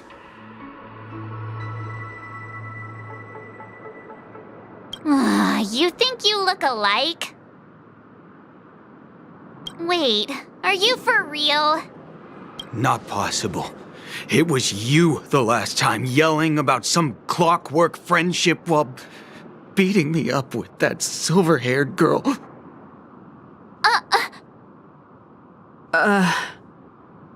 I'm not letting you get by this time. Please leave, or I'll have to get on my knees and beg you. Huh? What kind of heinous crime have you committed now? Hold on, sir. We have documents authorized by the family that would aid your investigation. If it wouldn't trouble you, could we see this Mr. Gallagher? Who exactly is this Gallagher you keep talking about? There's been a few people mentioning this name. Even the one with the gray hair. He didn't send you all here? It was the security officer who dispatched us. That's all I can divulge. He'll do. He's the one we've been looking for. Sorry, no can do. The boss said that since it's a matter of the family's reputation, no one's allowed through. Everyone, please leave. There's really no need for us to make things difficult for each other, right? We're really sorry for troubling you. Let's think of another way. Another way. That's it! Didn't they say something about that? What was it? Clockwork? That got this guy to change his mind. Can you perform it again? That, clocky magic.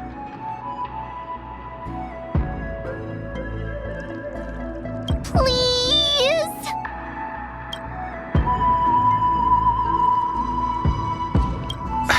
Sorry, no can do. Everyone, please leave.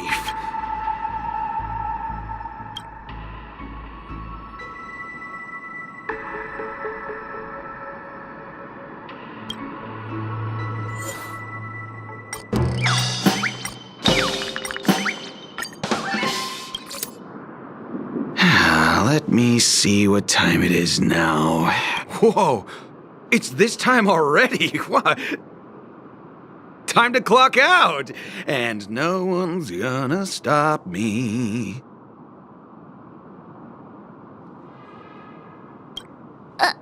What? Huh? This clockwork trick of yours, it's kinda dangerous. At least he won't be getting in our way again. Let's go find that Gallagher and ask him the intricacies of the case. I was wondering what all the commotion was. Huh. Oh, it's you guys. Welcome. Since you made it here, what can I do for you? Hello, Mr. Gallagher, sir. Judging from your tone, it sounds like you were expecting us. Miss Himiko, you're too polite. There's no need to call me sir. Mr. Gallagher, you even know my name.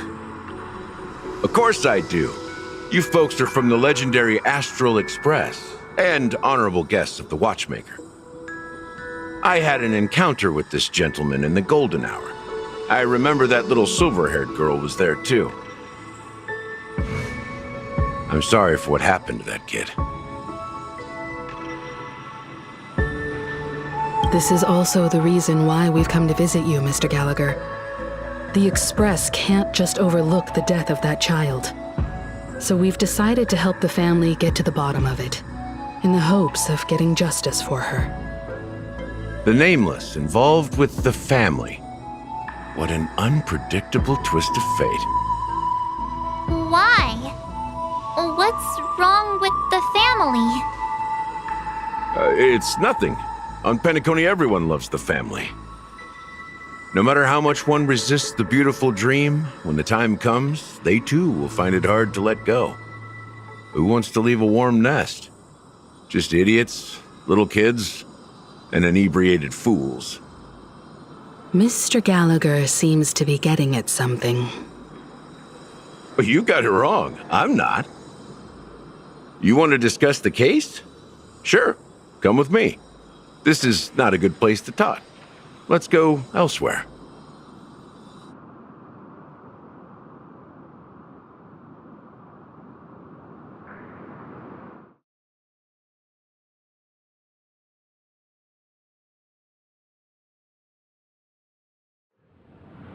Even after that chilling tragedy, this dream is still running effortlessly. Other than the family of the Harmony, it's hard to imagine any other power in the universe that could sustain a building of such magnitude. The family itself is a huge, perfect building, like a living idol. Each member of the family sees themselves as a piece of the divine puzzle, revolving around a singular core and a shared ideal. Under their command, they loyally fulfill their roles, offering themselves while also receiving sustenance in return. Interesting analogy.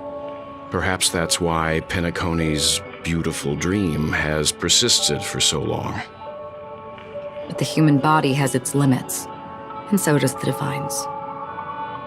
That doesn't sound like the kind of comment a Galaxy Ranger would make. Just pointing out the facts. Mr. Yang will definitely have a better sense of what's going on than I do. Why do you say that, Miss Acheron? The beautiful dream is crumbling. But not because of a particular eon, a particular faction, or a particular visitor. Its collapse stems from a certain inevitability of human nature. The family refuses to acknowledge this, and it has ultimately backfired and become a catalyst. As people immerse their souls in the dreamscape, where consequences and pain cease to exist, and only ease and pleasure prevail, they draw closer and closer to necrosis. Also, this necrosis will diffuse and spread. One piece of the puzzle's mutation will eventually cause the entire building to shake, break, and crumble. In the end, the dreams that people built in the name of freedom became the cage that imprisoned them. I'm sure you've gained a lot from this trip, Miss Acheron. Are you willing to share your findings with me? Of course. That's if I remember.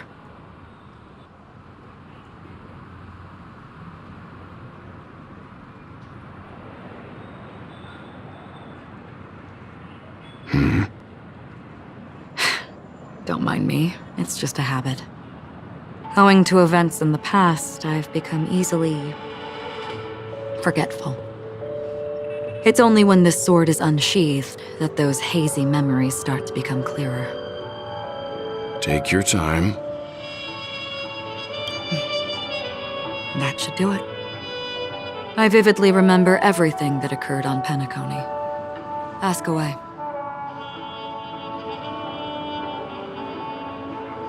The dreamscape of chic, luxury, and consumerism, the moment of dusk. My companions have been there too. Then you all must have seen those who are attempting to realize their dreams. Or have realized them. Scattering money as if it were dust and betting it on all or nothing. Everything has a price, and everything can be bought or sold. Even dreams themselves. I saw an Intellitron there, who was preparing to auction himself. When someone wins a bid, under stipulated periods and rules, he would do the buyer's every bidding, becoming that person's very possession. That Intellitron had been auctioned off 12 times, and I participated in his 13th. That was the grandest banquet I had ever attended. But never again did anyone cast another glance at him. This time around, there were no successful bids for him. I hear the Blue Hour is very romantic. Do you have any tales to share? Perhaps Mr. Yang has heard. There is a large boat called the Eventide, anchored along the Sea of Dreams, where soft music and dancing persist endlessly every night. I ran into a wizened lady there. She was at the dock, waiting for her long-departed lover to return, waiting for countless hours within time that stood still. In the humid sea breeze, she spoke of her own youth. Like many who desired wealth and love, they came to Penacony to pursue their dreams. Alas, her lover's consciousness was lost in the dark depths of the Sea of Dreams. Finally, she suggested we continue our conversation on a boat in the shallows. I agreed and boarded the boat with her. But she never said anything. Her eyes absent-mindedly gazing at the horizon for what seemed like forever. Finally, we retreated to the beach. The moment of daybreak. I've heard that's where the Dawn Factory, which processes the foundation of the dreamscape, is located. Behind the dreamscape's song and dance stand many imagination factories. Workers create all kinds of whimsical works day in and day out in their dreams. Then they return to reality and sleep on a narrow bed in a room. A far cry from luxury. They say it will suffice. Experiencing the bizarre and motley dreamscape is the best reward. There I encountered a young woman who had just come of age, the perfect time to indulge in beautiful dreams. Her greatest wish was to one day move to the golden hour and see the magnificent garments she had woven with her own hands. For certain reasons, her wish was difficult to fulfill. But I managed to bring her a garment.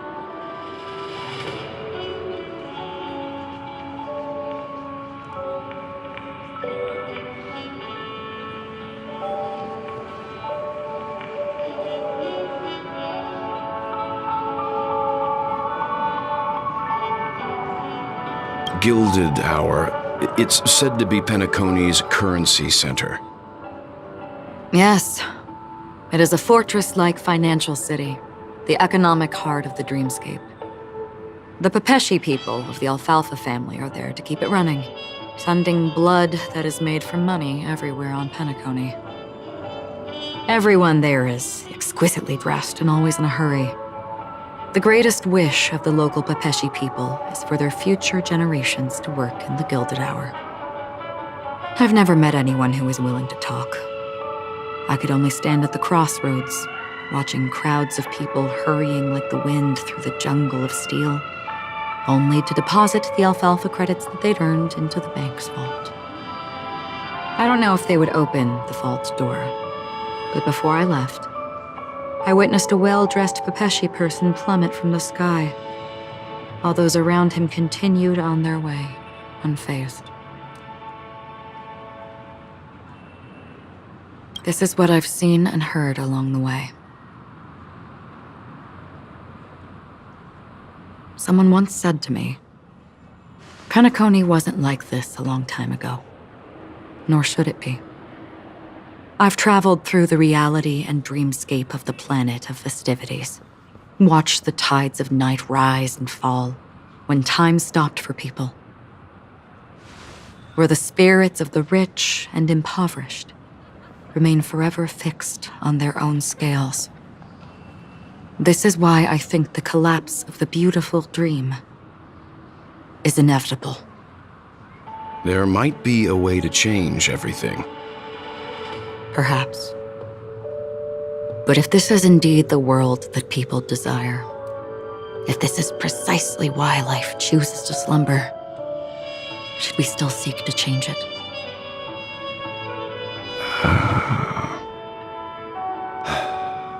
Miss Acheron, now it's my turn to share a story with you.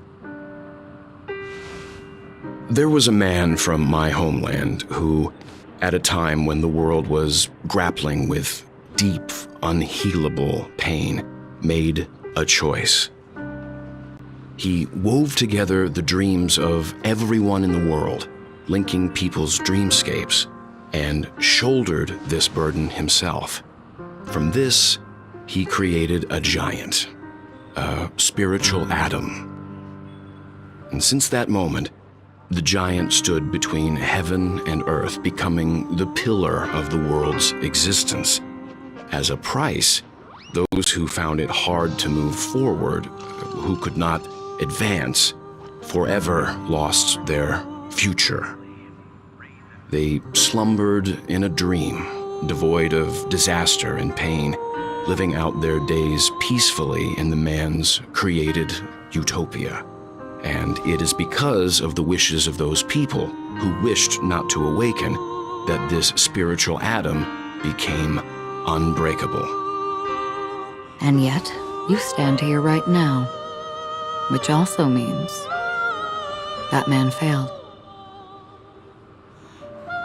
Because people must always move towards the future.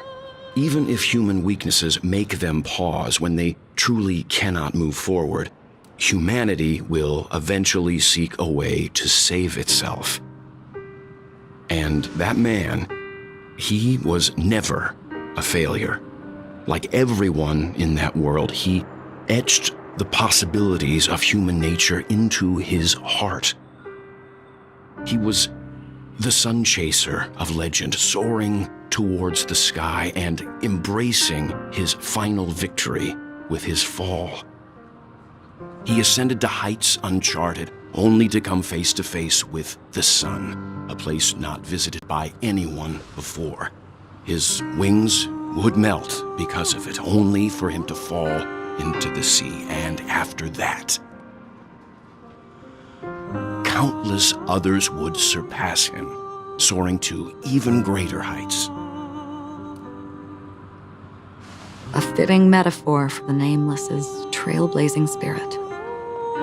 Thank you, Mr. Yang. I know what you wish to confirm. The universe has innumerable similar, yet different worlds. In these worlds, there are innumerable people who look alike, yet don't. I, too, have embarked on journeys, encountering old friends with familiar faces on different worlds, witnessing their destinies follow paths similar to mine. So I will tell you, even if not completely similar, the story you just told, it overlaps with my past. And within that abyssal dream, I ended that man's life. Alone.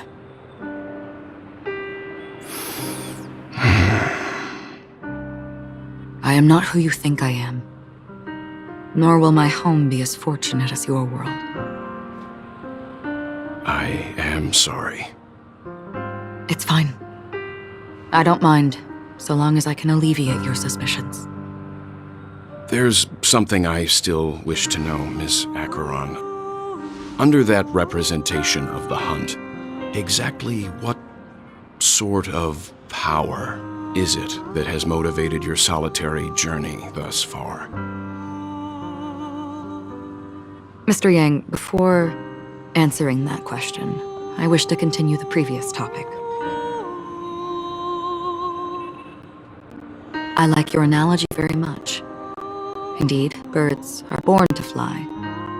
But in a distant past, their ancestors could only gaze at the sky in envy. They saw that faraway ray of light from above the heavens, piercing through the clouds and blanketing the earth. And so, time and time again, generation after generation, the birds spread their wings and took to the sky, attempting to touch its ceiling, all because the sun was there. Then, what if the last bird finally soars into the sky, only to realize that the end of the light is not the sun, but darkness? Then why, exactly, do we even walk towards the light?